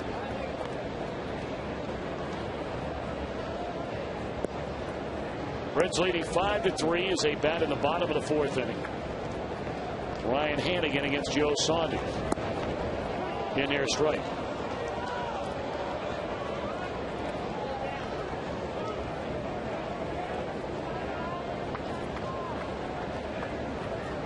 Saunders gave up 4 runs in the first inning, another run in the second, had a 1-2-3 third, and now 2-2 to Hannigan to begin the fourth inning, and a broken bat fly ball to shallow center field, 1 out. Time now for our AT&T trivia question for tonight. Who was the Reds' last 20-game winner? That's a good question. Very good.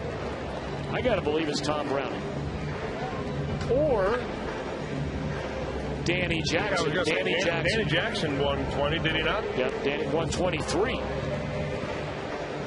Chris Valaika going to come up and bat for Bill Bray, who works a perfect inning out of the bullpen. That was the year in 1988, I believe, when Danny Jackson won 23 games. The same number that year won by Oral Hershiser. The two were virtually inseparable as far as their statistics that year were concerned. But of course, Oral Hershiser broke the all-time scoreless innings record in the history of Major League Baseball, and thus won the Cy Young Award.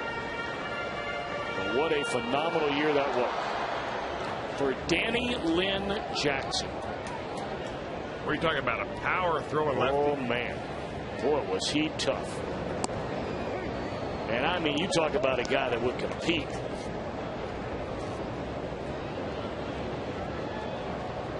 He lives somewhere like in what, North Dakota or South Dakota, something like that now. I don't know. I always really liked him. A lot of people had a hard time getting along with him because he was such an intense guy. But for whatever reason, I found him to be a very pleasant guy.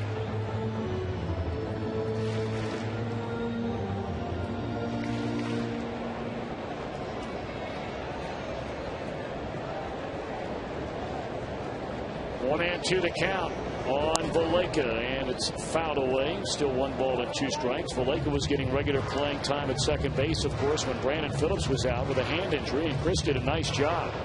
Really nice job.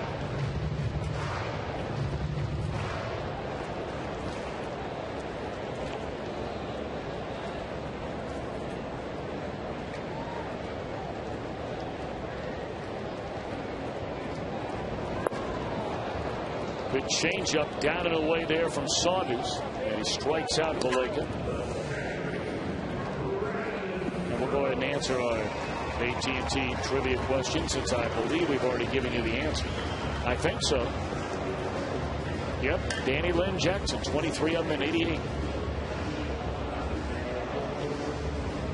Tom Browning, 3 years before. Of course, Jack Billingham was knocking on the door a couple of years, got to 19. So it's always great seeing him. He's come around a lot. What a He's down there in that fantasy camp. Yep. Robbing stab by LaRoche, and Brandon Phillips for a 3rd time tonight has a would-be hit taken away. So a perfect 4th for Saunders. 5-3 Reds at the end of 4.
blast off the bat of Drew Stubbs, a 2-run home run in the first inning, giving the Reds a 4-0 lead.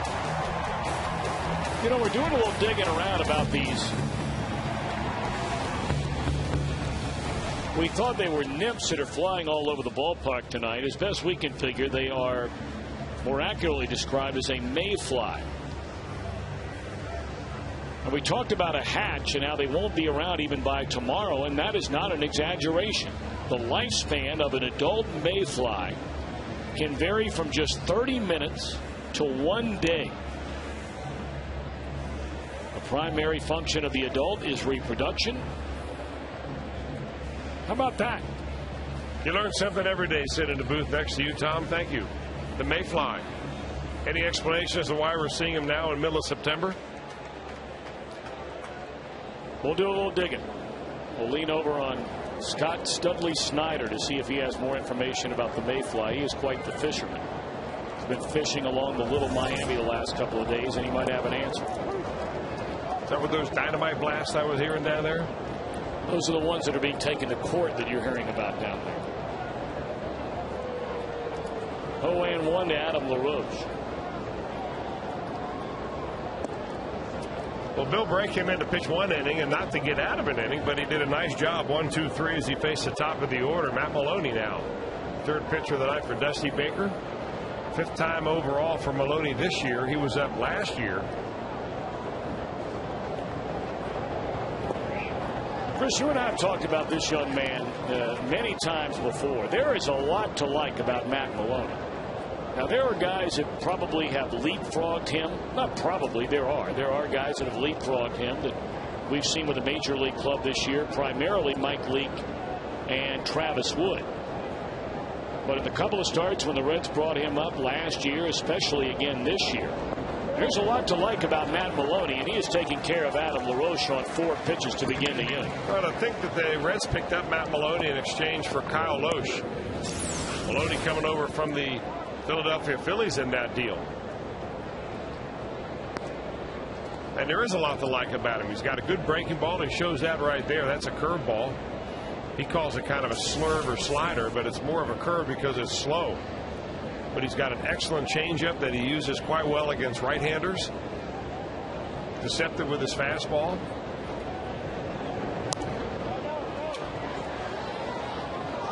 I don't know, maybe I'm dead on. I'm not getting paid to be a general manager, but I think this guy would win some games if he had a chance to pitch every 5 days in a big league rotation. It's nice to know, though, you've got a guy like Matt Maloney in the minor leagues just in case. It's also nice to know that you've got guys that are better than him at the big league level. That's how good your minor league system is all of a sudden. 2 hopper down to Cairo. 2 outs in the inning.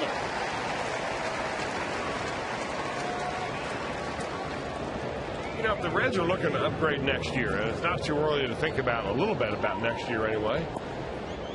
You know, the one thing that they're missing out of this team, and they tried to get with it, trying to acquire Cliff Lee, was a #1 top of the rotation pitcher. And you could group a couple of players together, include a guy like Matt Maloney along with, I don't know, maybe Yonder Alonso if you don't think you've got room for him anywhere. You may be able to snag a pretty good pitcher in return.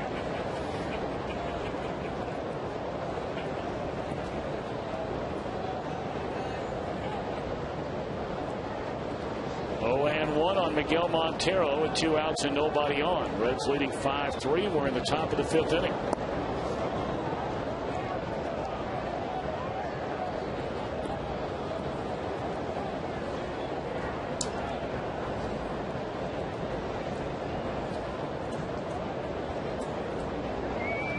Cardinals and the Cubbies are scoreless. That game in the bottom of the 2nd inning at Busch Stadium in St. Louis. It's Chris Carpenter tonight against Carlos Zambrano, and is dominant as the trio of Carpenter, Wainwright, and Jaime Garcia were through the first 4 months of this season. My oh my, has that threesome had a hard time getting wins for their team here over the last 4 weeks. The Cardinals have lost 8 consecutive series to teams with losing records. 8 in a row. The only series they have won was a series against the Reds. But, of course, they don't have a losing record. Here's strike 3 called. That'll end the inning. 1-2-3 for Matt Maloney. Middle of the 5th. Reds lead 5-3.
In our game tonight, Bill Zachritz of Cincinnati will win the beautiful new Tundra on display here at the ballpark.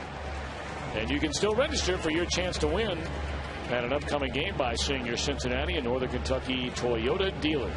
Bottom of the 5th inning. Reds come to bat leading 5-3.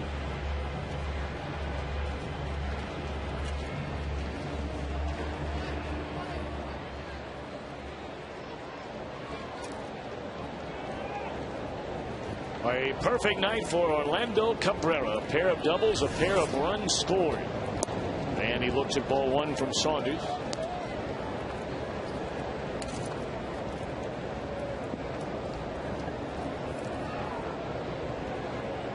"11 for 20 is Cabrera in his career against Saunders, and make it 11 for 21. One away.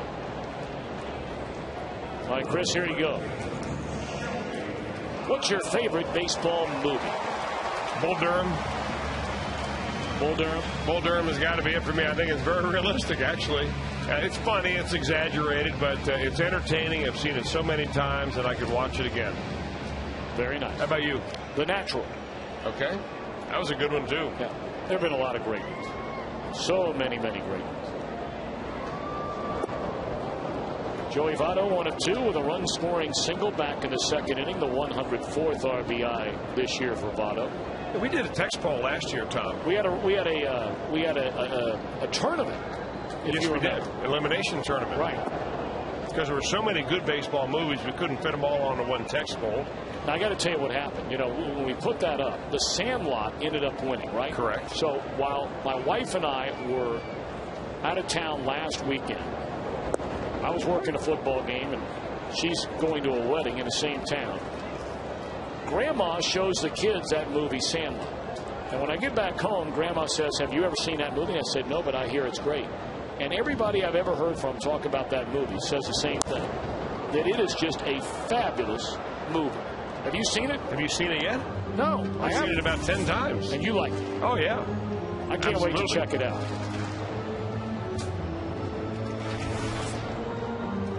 I think it came out when there were VCRs. Well, what's that got to do with it? It means you've had plenty of chances. I'm going to have to get you a copy. 2-2 to Votto. 3-2 to count. You going to dub that over for me off of Beta? Old Beta tapes we used to have at Channel 5 100 years ago. It's about how old that movie is. That's a good one. I forgot about that one. I was stunned that turned out to be the winner. Two-hopper down to Adam LaRoche, and the underhand flip to Saunders. Saunders on quite a roll right now. Like a lot of pitchers, you know, these finesse left-handers, once you get them, let them get going into the ball game and get their rhythm and start feeling the hitters as far as what they're looking for, subtracting a little bit, just mixing in some breaking balls. That's why it was so important for the Reds to jump on them for 4 in the first. 2 of the 4 runs the Reds have scored were unearned. And that's the separation in this ball game right now. That error by the center fielder Chris Young allowed the Diamondbacks to stay out there and give up a couple of more runs. Saunders is retired 9 in a row. There's Johnny Gomes with 2 outs and nobody on. It's ball 1. Johnny, an RBI triple, scored a run in the first inning and bounced into a fielder's choice, ending the second. In fact, Gomes' ground ball started this current run of 9 straight Reds retired by the Arizona left-hander.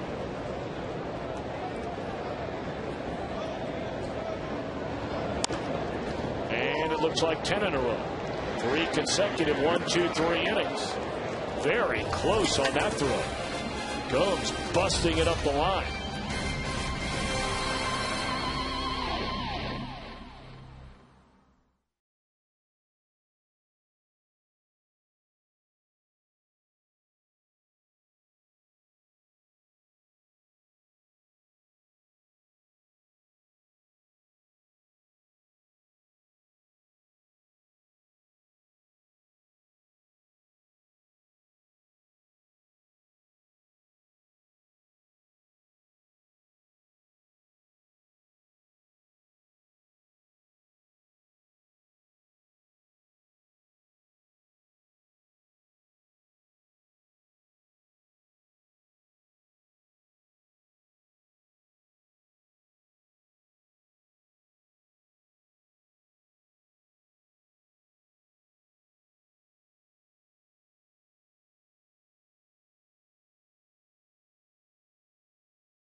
For a Meyer textbook question of the night, and this is has to do a little bit with what Tom and Chris were contemplating earlier. After a team clinches, they should 1, rest their starters, or 2, play their starters.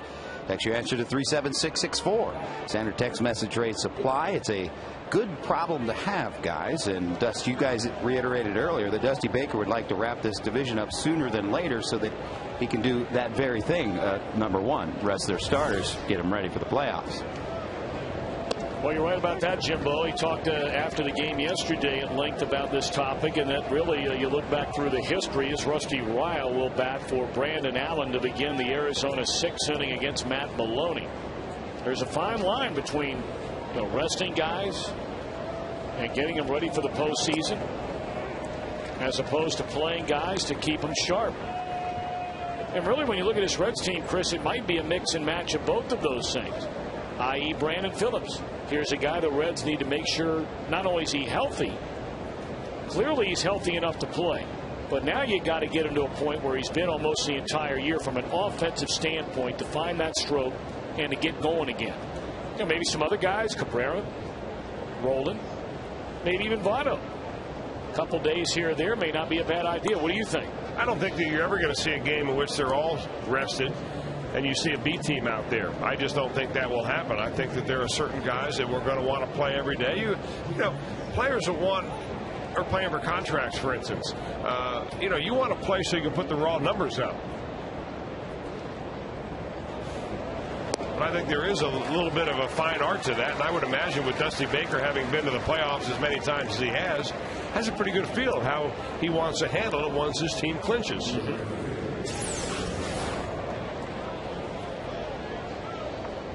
High fastball from Maloney. You know, his fastball is kind of funny because it has a little bit of a natural cut to it, which means will go away from a left-hander into a right-hander, and he's a pitcher that he comes right over the top, and he can be very effective throwing the ball at the top end of the strike zone.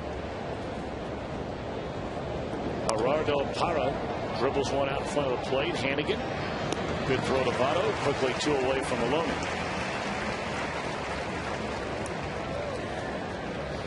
Well, now pinch hitter, nope, it's going to be Joe Saunders.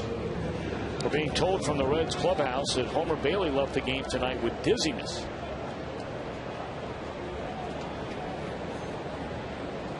Certainly hope Homer's all right. Yeah.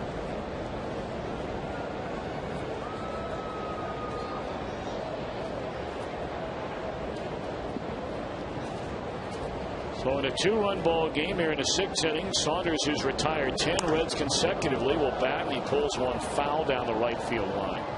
Saunders has only thrown 79 pitches, and of course many of those were thrown in the very first inning when he had to face 8 Reds, 4 of which scored.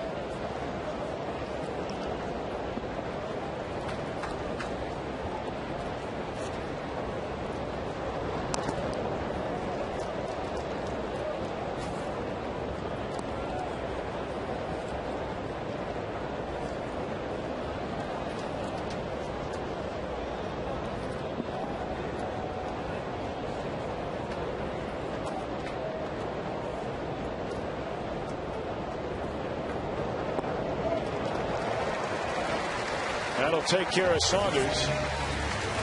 4 strikeouts, 6 in a row retired by Maloney. Reds lead middle of the 6th, 5-3.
The Coors Light freeze can. Brandon.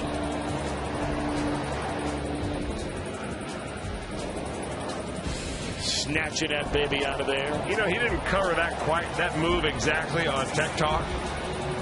That might be more of an advanced version right there. But boy, I'll tell you what, when you've got the athletic ability of Brandon Phillips, you can do that. How about this question from Matt in Deer Park? Who are the all-time best Cincinnati Reds defenders? Well, going back to my youth, Cesar Geronimo in center field. He seemingly flagged down everything. I don't know how there's ever been a better defender in the history of the Reds, and you generally don't think of the position, but Johnny Bench. Yeah, you're right about that. And then, you know, you and I have talked about this guy. I mean, David Concepcion, phenomenal defender at short, as Rusty Ryle stays in the game to play left field. But I'm not so sure, really, even though his tenure wasn't all that long, that there has ever been a better defensive player in the history of the franchise in Pokey Reese. I agree with you. He was a Gold Glove caliber at shortstop, wanted at second base. He could flat out pick it now. Well, the Reds have had, you talk about a run of defenders at second base over the last 25, 30 years. Brett Boone going to his left. Was there anybody ever could do better than that? Joe Morgan, a very good defender, got a lot more credit for his bat than he did his glove. And now Brandon Phillips. I mean, he's fallen right in line and will be considered among perhaps the greats as his Reds career moves on. Round out by Cairo. It's 11 in a row. Set down by Saunders. Hey, Reds fans, if you're looking for food service solutions that deliver better results, think JTM Food Group.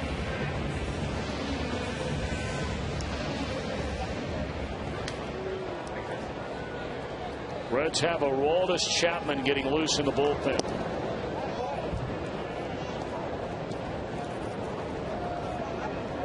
Bruce Stubbs a batter with 1 out, nobody on. Stubbs a 2-run home run to the second deck in left field in the first inning.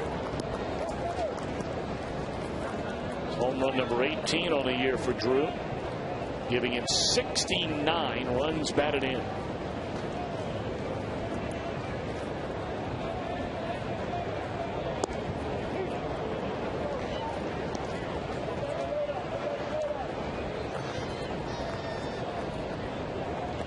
Philadelphia pounding Florida 9-2. That game in the 5th inning. Atlanta's already lost today.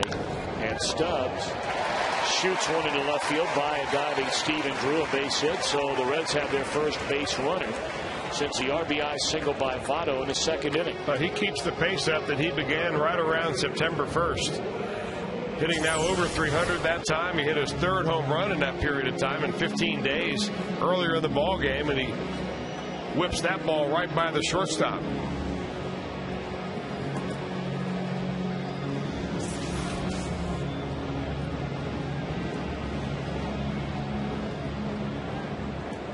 Just a 2-run ball game. Wondering if they may think about green lighting him here and see if he goes.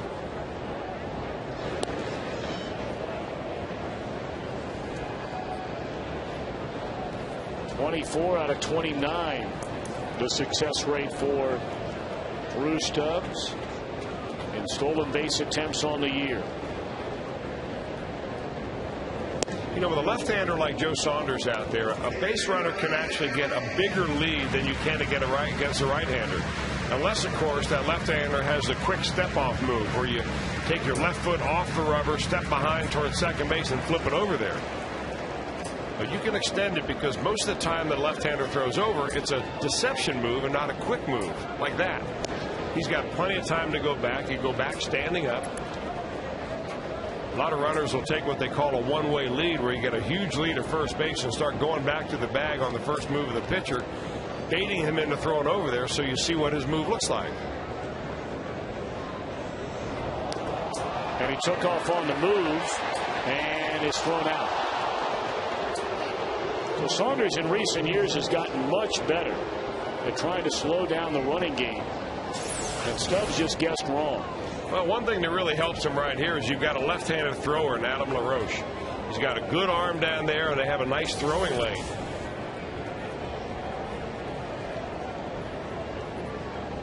A little tougher play for a right-hander. But you're taught with the speed of Drew Stubbs that if you get picked, you just keep on going. 9 of those on the year. Actually, that goes as a caught stealing, but 9 pickoffs on the year for Saunders. And the fly ball to right by Bloomquist will end the inning. So we go to the 7th. Reds still have a 2-1 lead.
Find out what's possible with the nation's fastest 3G network, AT&T Rethink Possible.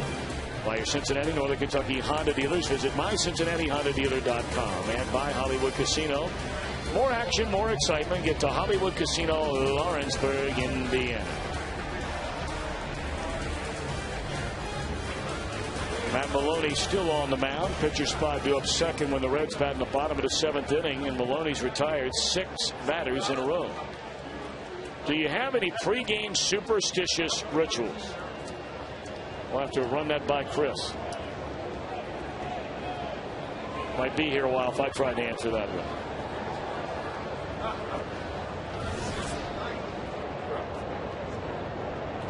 Steven Drew, the batter.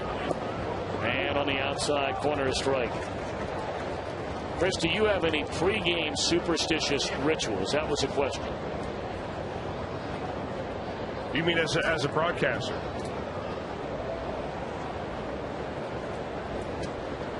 As a player, I can tell you, before I would pitch, my wife Debbie would I'd make her, it didn't matter whether it's day game or night game, linguine and clam sauce. Really? Yeah. Now I just try to get a big belly of food, whatever's closest. And cheapest. Pulled foul by Steven Drew. I'll tell you a little thing I do. And I learned this from I think it's a movie actor. A movie actor? Well, you know, I mean, drop a name TV, somebody everybody knows? No, I won't. All right. Because no one will know him. All right. Liner caught, one away. But he said before when the camera goes on, you see that little red light. You used to see red lights on back in the old TV cameras, right? They don't have those anymore very much. Think of something really true that makes you smile and happy, so that the smile that you give is as real as possible. Not one of those fake smiles, you know, that you see some people give on TV. So you think of a pleasant thought, maybe your kids having a great day, or you bouncing them on your knee, or something that made you really happy, a Christmas morning, whatever. And there's a little trick for you. I'm going to start using that. It's a great idea. Now, what about Jeff Picaro? I wonder if he's got any particular pregame rituals you want to let us in on, Pick? I put my shoes on the right side first, then the left, and then I take a whole lap around the ballpark before we go in here. That's why he's leaning me. I see you take that lap. You kind of give us a parade wave as you go, don't you? That ball is lit into right center field, and it's a one-run ball game. Kelly Johnson out by the tall stacks. First base runner allowed by Matt Maloney touches them all. So Arizona fell behind 5-0, and now within a single run. Home run number 21 on the year for Kelly Johnson. Man, he's had a nice season for Arizona. He's a nice player. I know that the Braves didn't really want to give him up, but they had to make room on their roster, and the Arizona Diamondbacks jumped all over him. And here he is, released by one team and batting in the middle of the order for another. Well, Dusty Baker is popped out of his seat down there in the Reds dugout. And with Ryan Hannigan visiting the mound, makes you wonder if Dusty, who's looking over that lineup card, is going to make a change.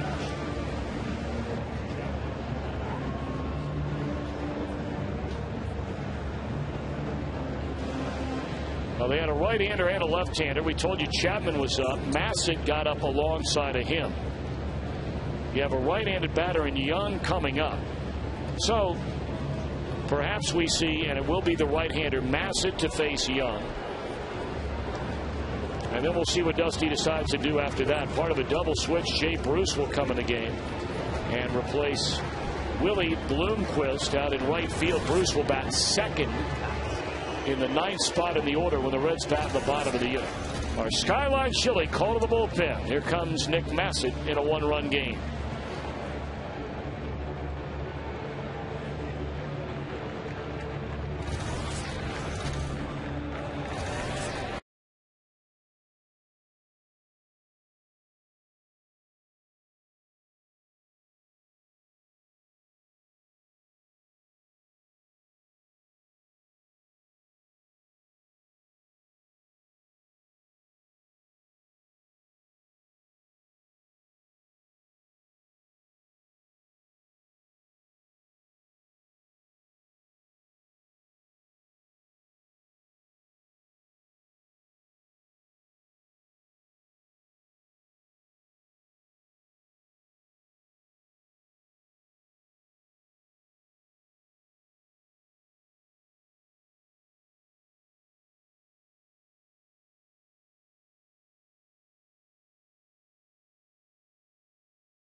And despite the fact that there is rain in the forecast later in the day tomorrow, it is not expected in any way, shape, or form to affect the 3.5 hours you would expect for a ball game tomorrow. So tickets are available, 12:35 first pitch, and we are told that rain should not be a factor at all in terms of delaying or stopping or interfering with a game here tomorrow at Great American Ballpark. All right, part of the double switch, Jay Bruce now in right, and on the mound is Nick Massey.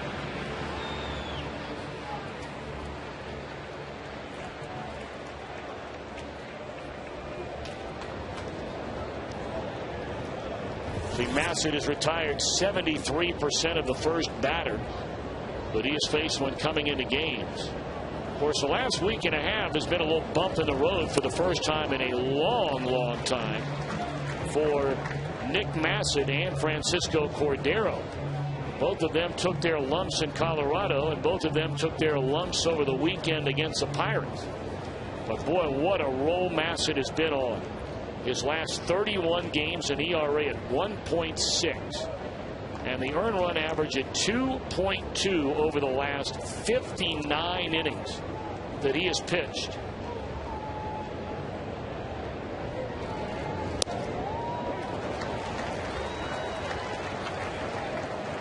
Oh, and 2 on Chris Young. Tell you, the thing about Nick Massey is you just can't sit back there and guess fastball or breaking ball because he's got so many different pitches. He's got 4 of them.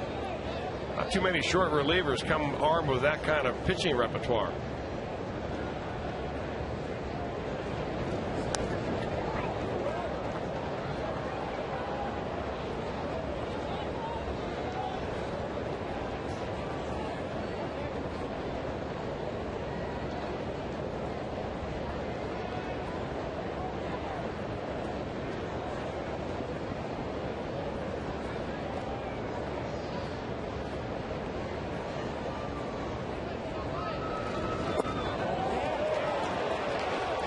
On the appeal, no, says Wally Bell.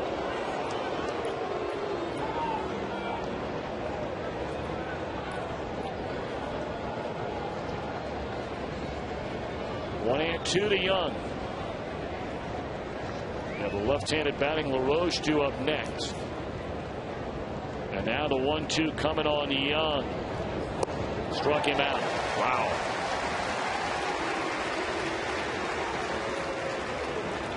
When all else fails, return to the gas.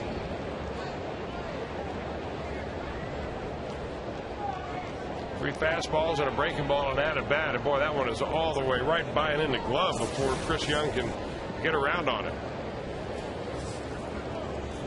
That'll bring LaRoche to the plate. He has 23 home runs and 91 runs batted in. It's just a 1-run game. This looked like it had a chance to be a laugher early on. But Saunders really got it together after giving up 5 runs and 6 hits in the first 2 innings. Has shut him out over the last 4 and just 1 hit.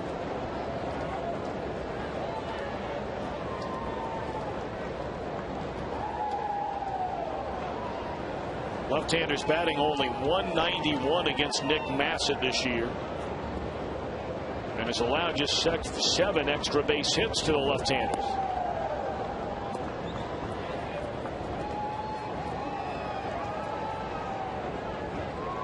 But he's fallen behind a dangerous hitter here, LaRoche, in a 1-run game with 2 outs in the 7th. LaRoche is a real professional hitter. Been around a while. Probably will not swing at a pitch that's not exactly his pitch. Probably guessing fastball, but guessing something he can jerk. There you see the breakdown against lefties and righties from Massey. And again, we repeat, Arizona, we said it last night. They've swung at more 3-0 pitches than any team in the league this year. Not this time for LaRoche, 3-1.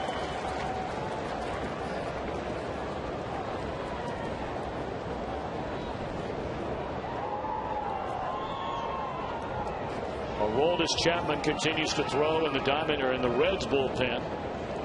3-1 delivery. Ground ball, base hit right field. Now Joey Votto's on the line, or else he'd had a chance to pick that ball off normally. See, Chris, I got to tell you, now, that's the one thing for me that I have a real hard time understanding about baseball. If you've got a guy out there throwing 88, 87 miles an hour, all right, I get it. But when a guy's throwing 94, 95, how many balls are going to get hit down the right field line? Well, he hits it to the right side. I mean, he's not off the mark very much. One thing I do kind of disagree with is playing the guys on the line late in the game just to prevent the double. But if you've got a scouting report that says he pulls a ball and they've got documentation to show that he really pulls it down the line a lot, you've got to put him over there. Because he'll guess fastball, LaRoche will, and he'll pull that baby.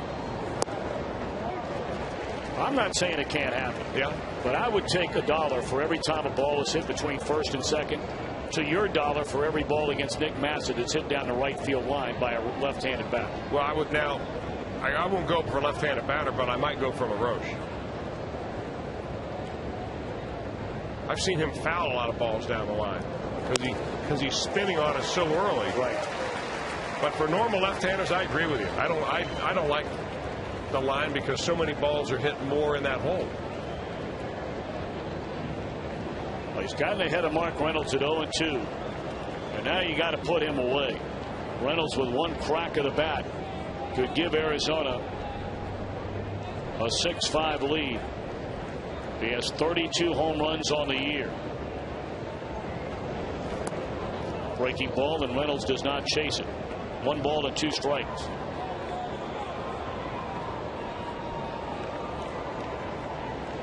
He's got 32 home runs and about 200 strikeouts.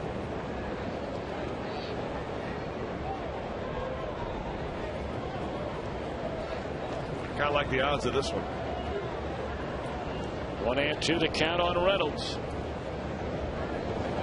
See you later. Wow. Reds come to bat, bottom of the 7th, and that lead is 1.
So far in this series, 5 extra base hits, 6 of 12 overalls, knocked in a run and scored 5. We were talking about him earlier tonight, Mr. Welch. Tell you what, he's just on fire right now. But he's always a good high ball hitter, and he's hit some balls down low in this series. Guy's been a real spark plug, and he's picked up big time since a little bit of an offensive drop off and set back for Brandon Phillips. He's a good team player too. Ryan Hannigan digging in against Saunders. A bit of a surprise, no Ramon Hernandez tonight against Saunders. Saw him so frequently in his days over in the American League with very good success. Ramon 7 hits and 17 career at bats against Saunders. I think that may have had more to do with Hannigan catching Bailey than the matchup of Hernandez versus Saunders. Only 1 hit for the Reds over the last 4 innings and not a single run. That's funny, Tom. I said this in the pregame show that, you know, in Joe Saunders, you're going to get the same type of pitcher the Reds saw in Brian Burris of the Pittsburgh Pirates, and kind of like Paul Maholm, too. And both of those guys gave the Reds a little problem. Off-speed offerings, a little bit of this, a little bit of that. That's the first walk issued tonight by Saunders, and it comes leading off the bottom of the 7th inning, and Jay Bruce will bat after coming on as part of a double switch in the top of the inning. Aroldis Chapman was cranking it up in the bullpen, and we may see him start when Arizona comes to bat in the 8th.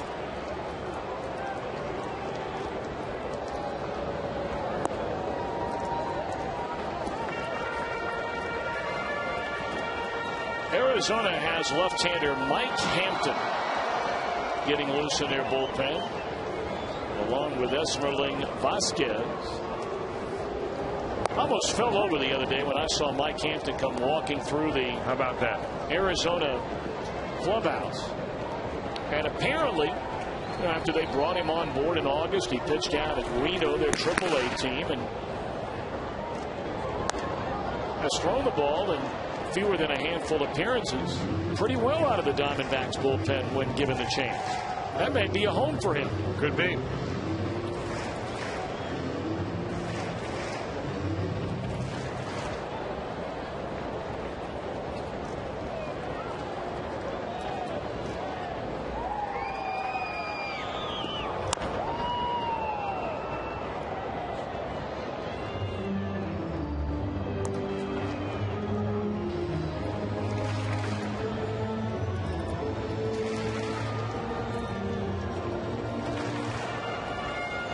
Going the second base runner allowed by Saunders since the RBI single from Joey Votto in the 2nd inning, which gave the Reds at the time a 5-0 lead. That lead is down to 1. Boy, that's a nice play right there by Montero. Especially on a breaking ball, you're not sure exactly where that ball is going to go, and you got to get your whole body over there. That's perfect fundamentals. Montero's got a chance to be a nice player. We've talked about him frequently. He's got a chance to be a pretty good player. He can really hit. The ball's popped up in foul ground. Reynolds over near the dugout will run out of room.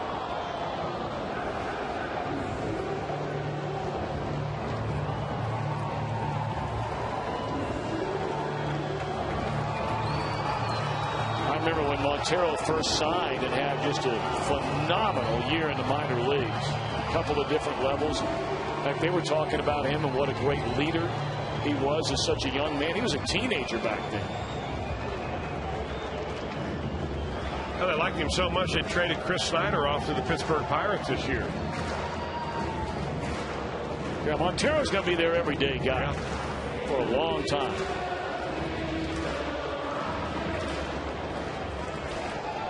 When you see those numbers, I mean, he's never played every day. Been up and down through the course of those 5 seasons. There's a tapper to the right side. They'll get one to throw to first. Not going to be in time to get Jay Bruce. 1 on, 1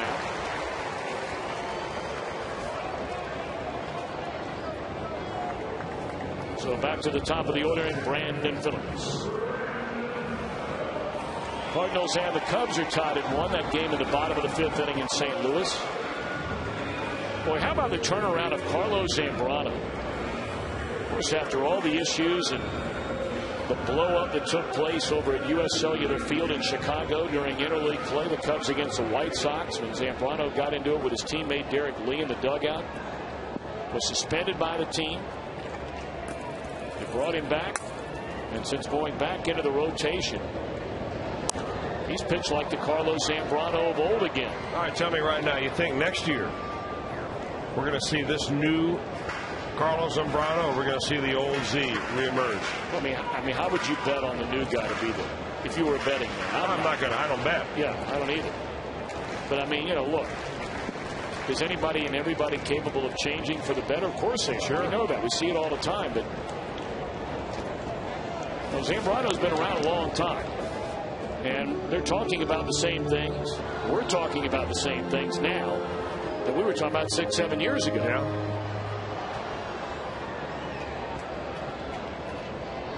Well, you know, that salary, they'd love to unload him if they could. But if he's back to pitching like he used to pitch, that's why you signed him to begin with.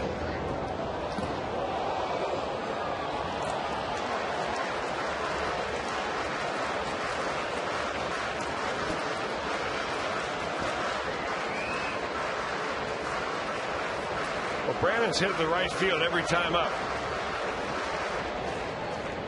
A couple of times hard, one time soft.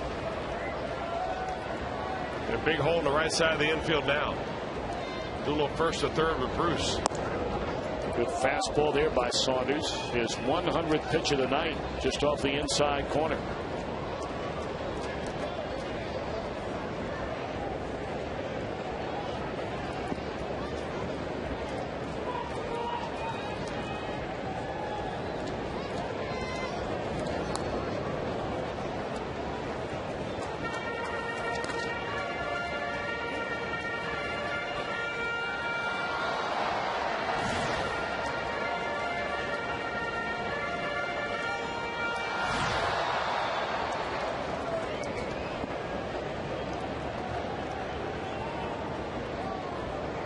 One-run lead for the Reds. 1 on, 1 out. We're in the bottom of the 7th inning.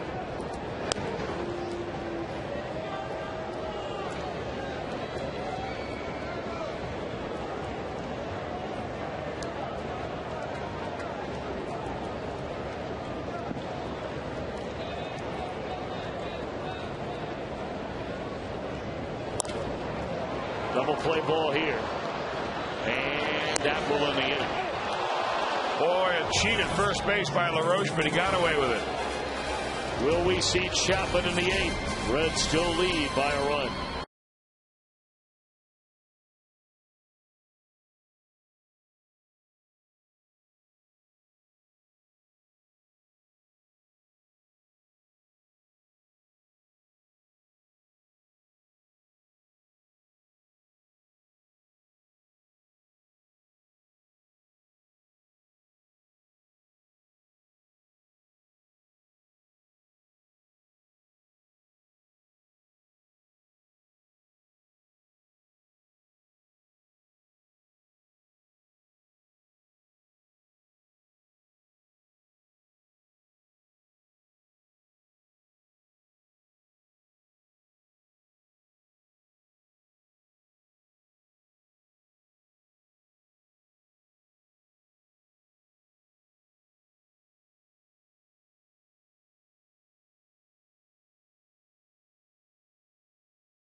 Signed by the hit king.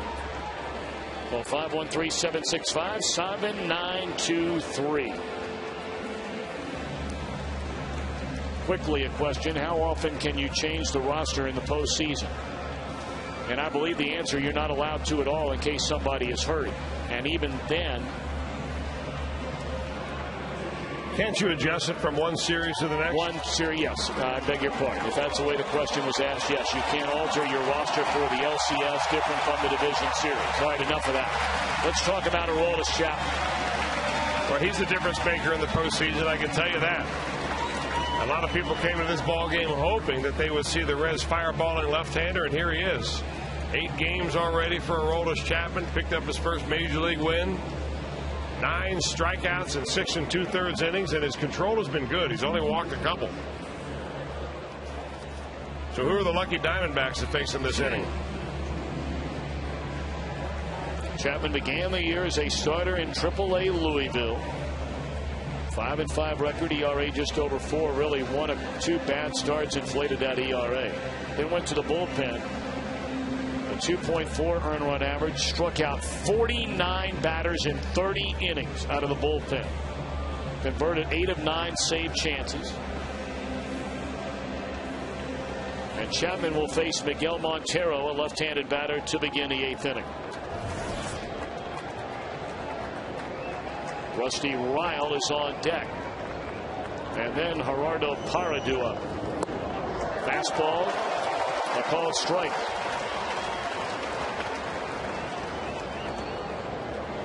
And the crowd looking around for the radar gun, and for some reason it's not turned on out there in left center field. Or maybe having a few wrinkles in it. That one at 99.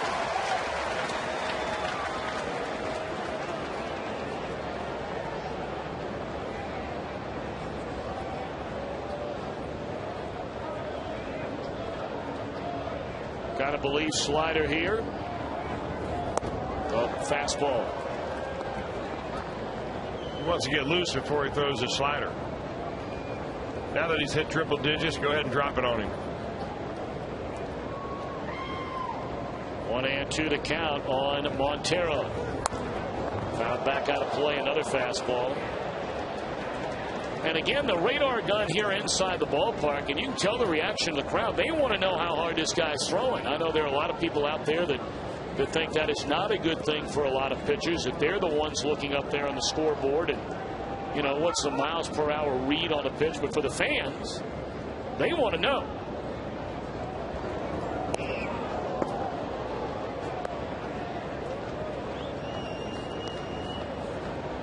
There have been all kinds of shenanigans played with radar guns around baseball through the years, because some guys get bothered out there on the mound if their fastball's not as hard as they think it should be. Here's a 2-2 pitch. Broken bat roller. Oh my. 1 out in the inning. I remember when the Diamondbacks had Randy Johnson, Curt Schilling, and they were practically every year going toe-to-toe with the Giants to win the West for a handful of years, as this one just eats up Montero. That's an unhittable pitch. There were many that felt like out in San Francisco they would turn the radar gun down when Randy Johnson pitched, because he'd take a peek out there and it'd get under his skin if it only said 93, 94. That's been done in a lot of places. That's home field advantage. It is. And why not take advantage of it? I'm not sure why a pitcher would really want. Of course, I was never a guy that impressed the radar gun anyway, but I guess it's a way of determining how hard you're throwing on a certain night.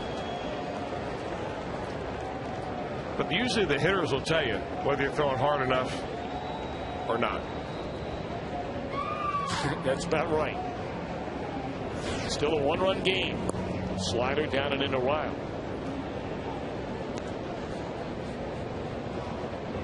Must be so hard for Aroldis Chapman, though, not to try to overthrow. Knowing how hard he throws, knowing people want to see him throw hard, and that's his game.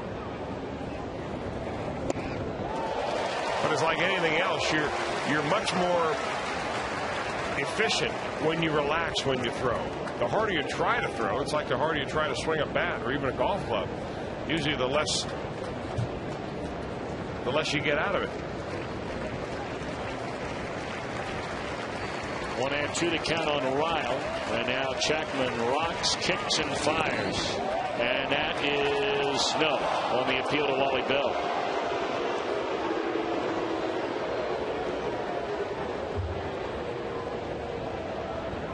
Ryan Roberts waits in the on-deck circle. He would bat for Parra.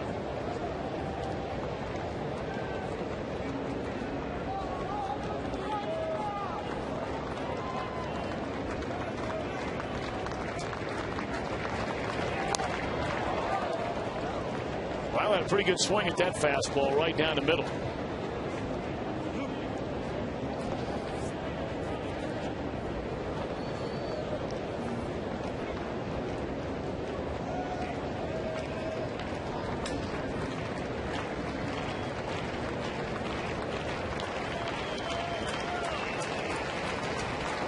2-2 again.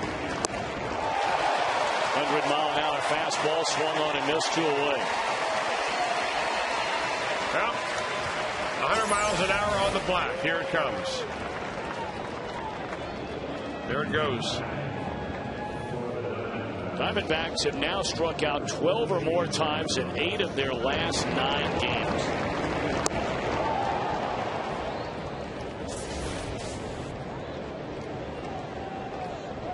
Imagine that. 8 of the last 9 games they've struck out 12 or more times.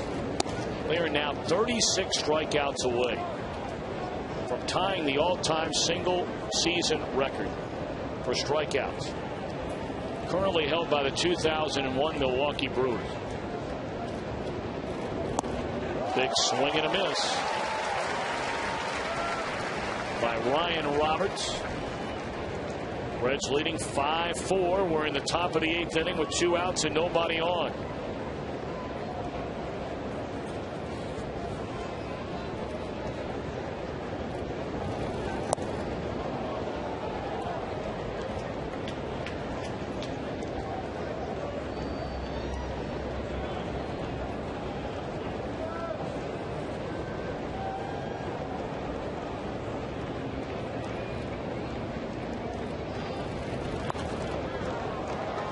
Foul out of play again, and it's 2-2 on Ryan Roberts.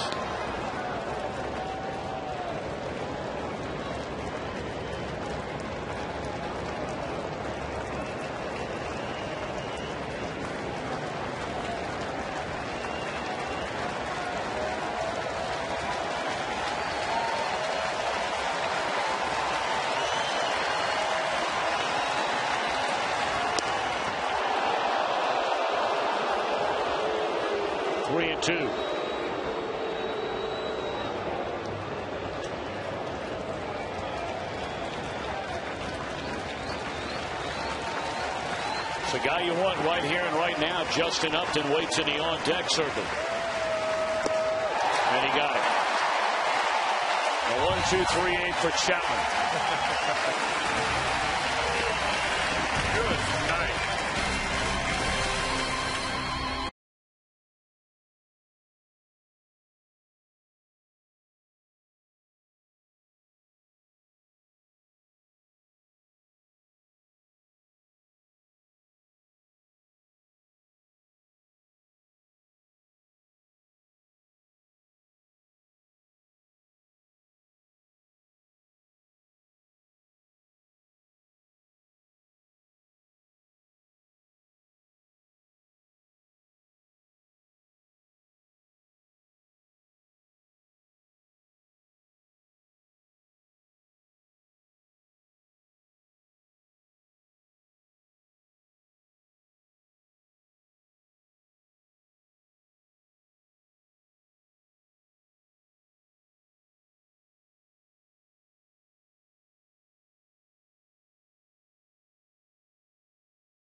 Johnny Gomes in the 3rd inning with 2 on nobody out. Took an extra base hit away from Adam LaRoche. By John Morrell, hot dog. Play of the game.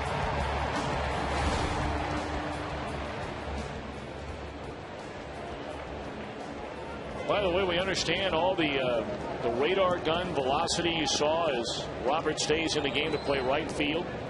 We understand they think the radar gun here at Great American Ballpark right now is off by about 3 miles per hour, and that includes the ones we saw on our screen. And they're getting to work on that thing, we're told, to try and get it fixed, because apparently the Scouts radar guns on average were about 3 to 4 miles per hour higher than the numbers we saw. So those 98 and 99s might have been like 101, 102. And Cabrera has his third double of the night. What a series he has had.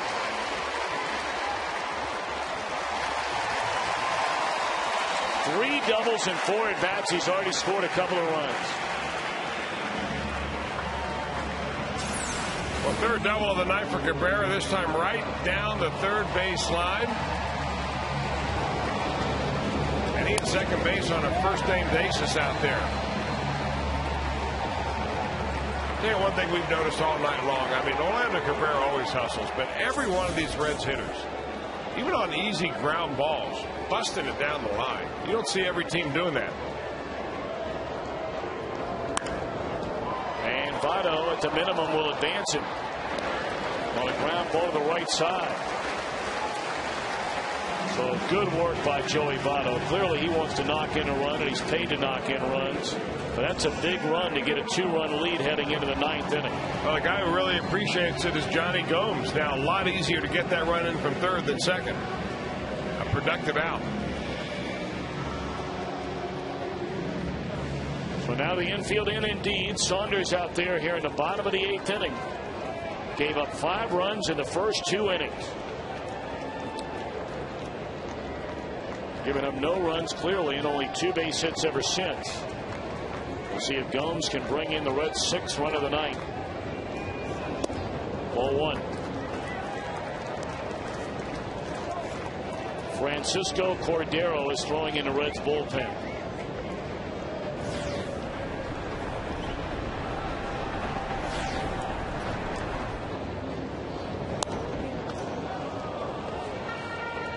You know, it's funny, Tom, every time I tell those local sheriffs or highway department police officers that their radar gun is off, they don't believe me. Now, how am I expected to believe you? It's just what I was told. Haven't you tried that too? Many, many times. Unfortunately. Little bleeder is going to fall in for a base hit and an RBI. Excellent work by Votto and Gomes to make it a 2-run spread.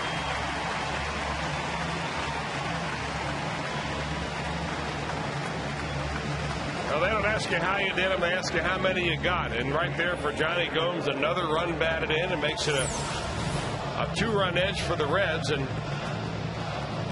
the other thing about that is you don't get that little flare in right field unless you have a reputation for having some power, because the right fielder is going to be playing deeper on you than other guys. And that ball falls right into no man's land, and there comes Orlando Cabrera. But not before Kirk Gibson will come to the mound. Joe Saunders really battled tonight. Got to give the young man credit. He was in a pile of trouble after the front 2 and hung in there.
American League player to watch? Man, that's a hard question. There's a lot of players over there I like. Carl Crawford of the Tampa Bay Rays. Good blend of power, exceptional base runner, great base stealer. I like his game. Fastball in there, a strike. Esmerling Vasquez, a new pitcher for Arizona.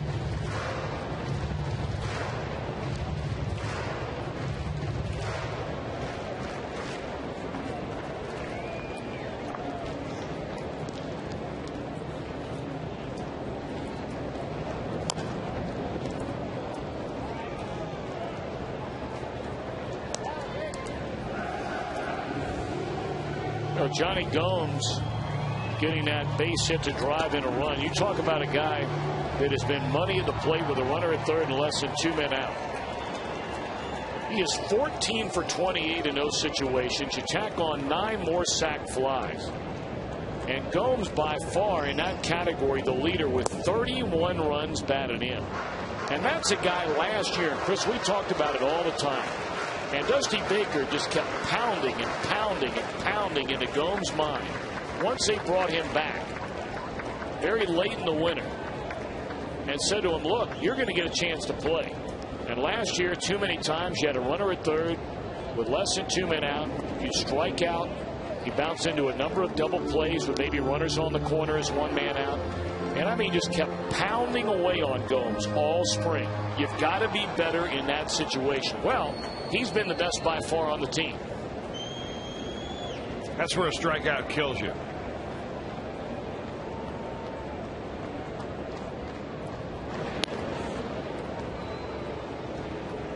The Reds as a team have the second most sacrifice flies among all clubs in the National League this year.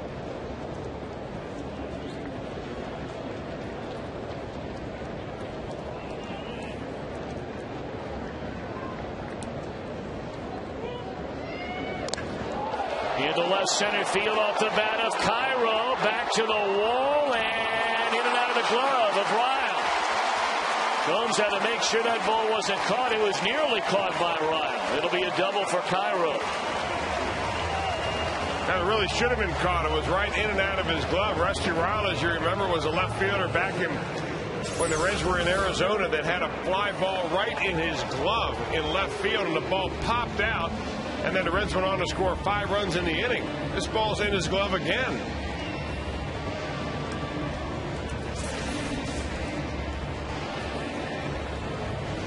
Boy, their defense is not very impressive. That's a base hit. But that's a very catchable ball. Ruled an error. Should be. This is the big leagues.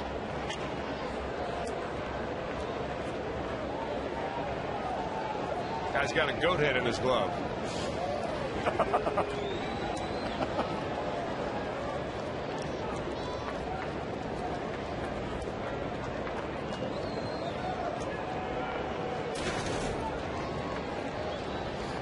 Now the batter, Drew Stubbs.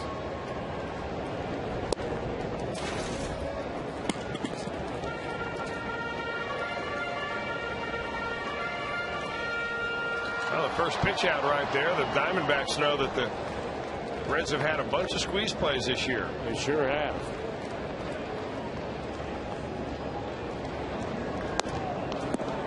Well, if you're ever going to do it, now's the time to do it. The team has pitched out 2 in a row, although they do have a base open. So, you know, maybe they don't feel so badly about. Well, it was the Diamondbacks. The Reds did it again down in Phoenix. Won a ball game with it.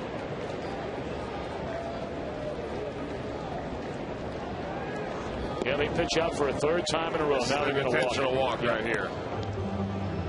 So load him up. Yonder Alonso will be sent up as a pinch hitter for Aroldis Chapman. And it is indeed ball 4. It got away momentarily from Montero. So they are loaded for young Mr. Alonso. Had a base hit as a pinch hitter here last night. And Alonso looking for his first major league RBI.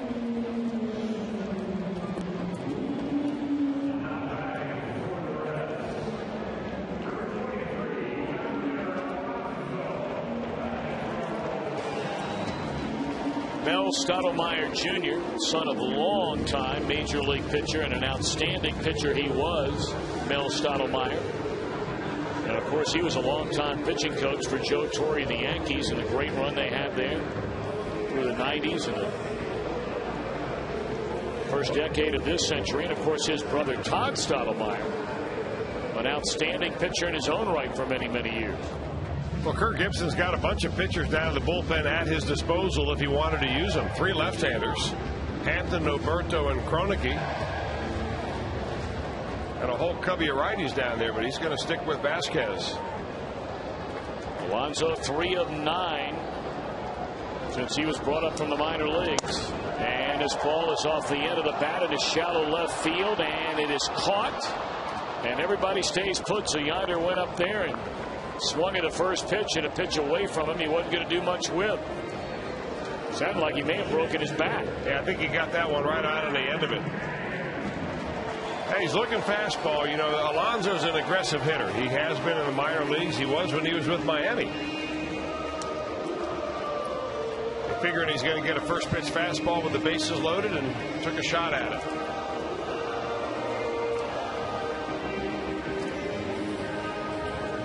Well, here's a guy whose bases loaded numbers this year are just sick. Hannigan. 5 hits and 9 at bats.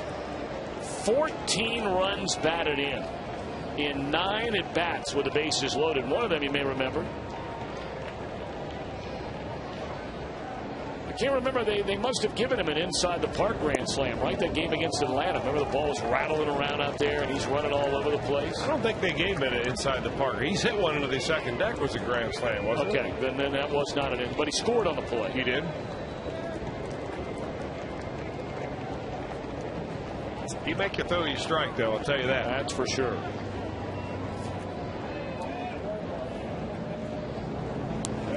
And he gets hit on the leg, and that'll bring in another run, making it 7-4.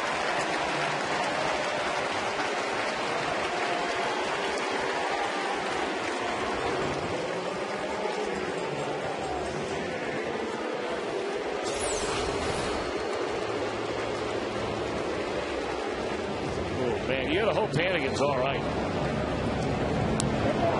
Right above the knee. You just hope it wasn't on the knee. It's going to hurt.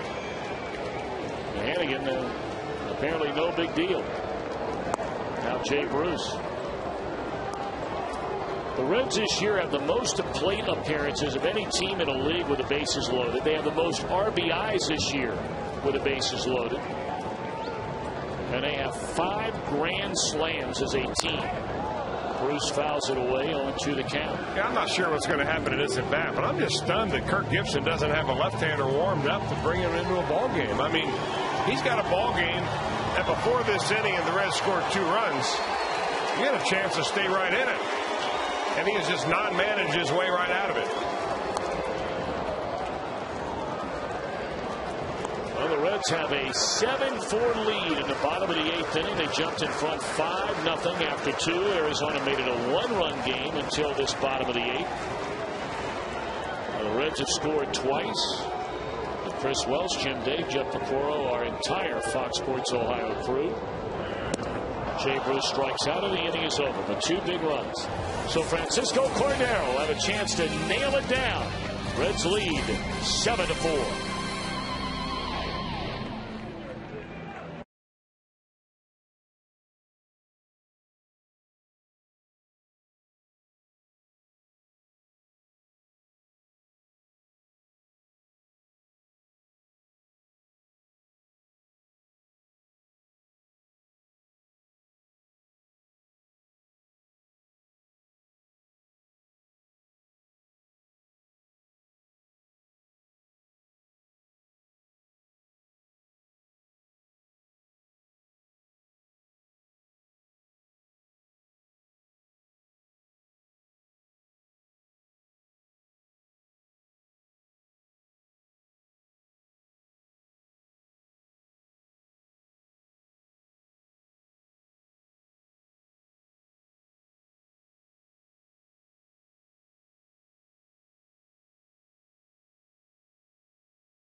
with the most comprehensive highlights, exclusive interviews with the players, and Dusty Baker before anyone else. That's Reds Live, brought to you by Kings Honda in the Kings Auto Mall.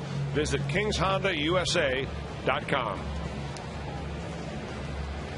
Well, Chris Carpenter giving it up after his team had given him a 2-1 lead. The Cubs have come back to score 3 times to take now a 5-2 lead. Carpenter has just given up another run in the 7th inning. And they're going to take Carpenter out of the game. It is amazing, that trio we brought up earlier, which was virtually unbeatable for so long, of Carpenter, Wainwright, and Garcia, and how that has gone completely the other way, really against everybody except for the Reds, because they've owned the Reds this year. You know, they played one really great series against the Reds and showed them to be, at that series, a much better team, but they could not take care of business when they had to. And Francisco Cordero on a 3-run lead. He needs to take care of some business right here.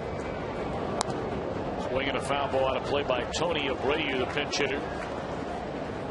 Well, so far tonight, the Reds bullpen has just been outstanding.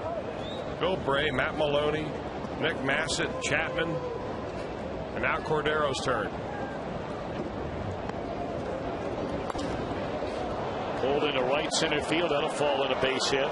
And you'll start to hear the oohs and the ahs. This crowd, they know what happened the last time Cordero came on for a save chance. That was on Sunday against the Pirates, with the Reds leading 1-0. Cordero gave up 3 hits, a walk, and 3 runs. The Reds lost the game 3-1. Cordero in save chances 35 out of 43.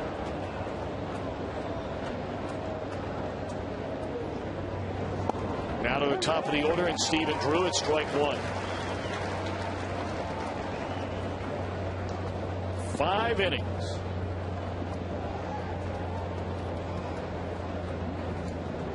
Of 2 hits, shutout base, 1-run baseball by the Reds bullpen, as you just mentioned. Bray, Maloney, Massett, Chapman, Cordero. And I got to believe that the work by Maloney would earn him the win if the Reds can nail this thing down. Maloney went 2 1/3 innings, allowed just the 1 hit and the 1 run. Bailey, who only went the front 3, obviously cannot qualify. Well, this is one of those situations, Tom, where it falls to the discretion of the official scorer as to who he awards a win to. But I agree with you, they'll probably go to Maloney if Cordero can get him out.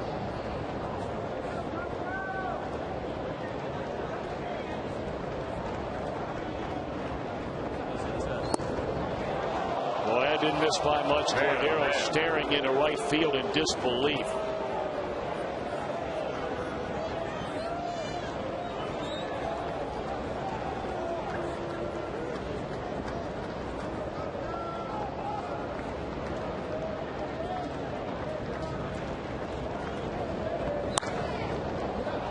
Base hit into left field, and now the tying run will come to the plate.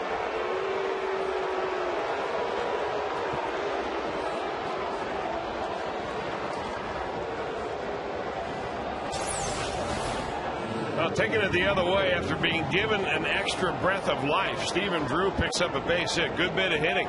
That ball up above the waist. Cordero in his last 8 games has worked 8 1/3 innings, allowed 12 hits, and given up 5 runs. Included in those last 8 games are 2 blown saves.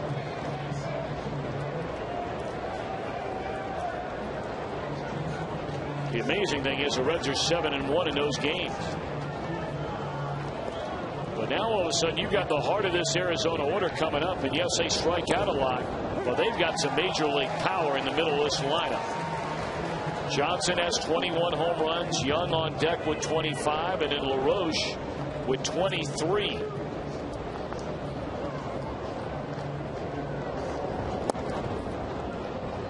One ball and 1 strike to Kelly Johnson.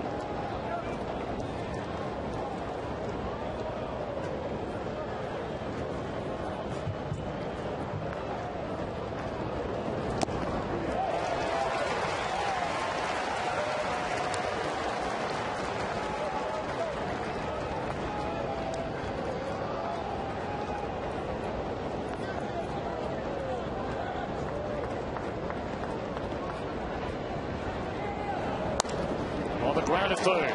Cairo to second. That's all they're going to get. That took a long time to develop. Weakly hit ball down to third. They get one out, so they're on the corners. But the tying run still comes to the plate. Well, a ground ball's got to be hit hard enough to be a double play. Going the other way off the outside pitch, Kelly Johnson just dribbles that ball to third base, and there's no way they're going to get the double play at all. You know, Cordero has blown his last 2 save opportunities. One of them ended up in a Reds loss, the other Reds win. But before that, he converted 11 in a row. It looked like he was going to get on the kind of roll and stay on that roll. But, Chris, quite frankly, we've seen Cordero on the last 2 years. Yeah. I mean, he's been an outstanding closer for this team up until his inconsistencies of this season. And it hasn't been from not throwing as hard as he used to. I think you would agree, and you know a lot more about it than I do. The stuff is clearly still there. It's more a case of location. Well, you know, he's walked more batters, I think, this year, too. Seems like he's pitched away from contact. Has certainly pitched away from the inner part of the plate more this year than before.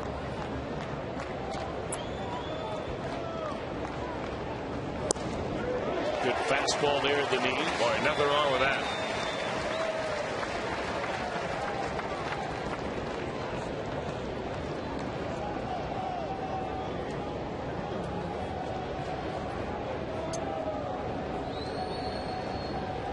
Two on Young. And again, Cordero clearly upset with Laz Diaz behind the plate. That is his second pitch in this inning where he felt he had strike 3 on a batter.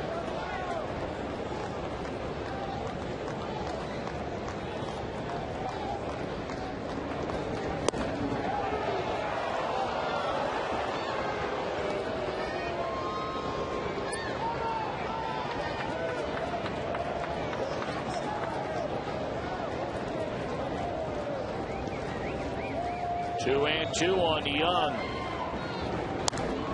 Swinging a foul ball out of play. Cordero rushing it up there tonight. He is. And, you know, the thing about it, though, Tom, if you watch the tendencies of Francisco Cordero, he really pitches away a lot. And I understand why. You don't want to be able to make a mistake, trying to come inside, leave it over, and then a guy pulls you out of the ballpark to tie it up. But every once in a while, you need to change a hitter's eye. Tapper is short, and the throw is in time to get Young. Nice play by Cabrera. For the second out, a run scores to make it a 2-run game. The tying run will again come to the plate. He runs well. You've got to get rid of it in a hurry when you get it.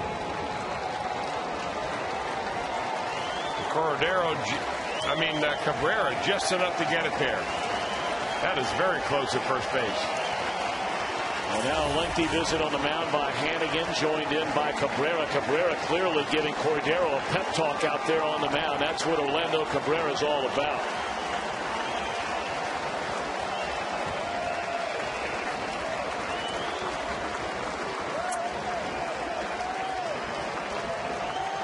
Adam LaRoche, 23 home runs, 91 batted in.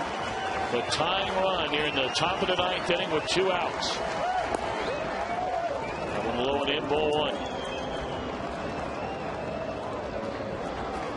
The Reds have left-hander Arthur Rhodes throwing in their bullpen.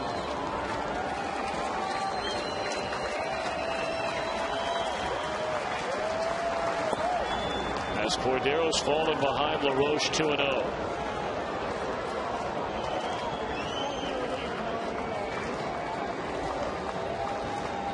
Right-handed batting Mark Reynolds would be next. He of the 32 home runs this year.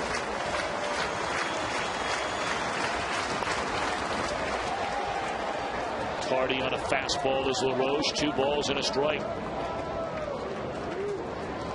Going to the bottom of the 7th inning at Busch Stadium, where the Cubs have a 5-2 lead over St. Louis. Reds leading here by 2. If the Reds can nail it down and the Cubs do the same, 2 more games come off that magic number. It would be down to 10.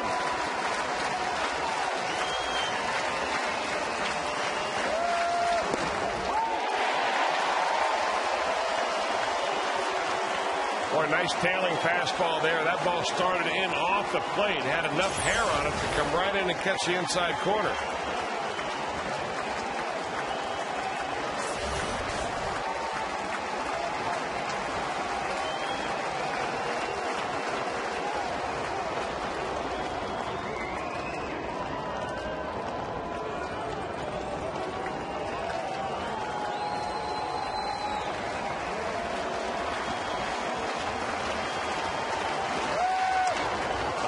Fly ball down the right field line. Bruce near the corner at the wall.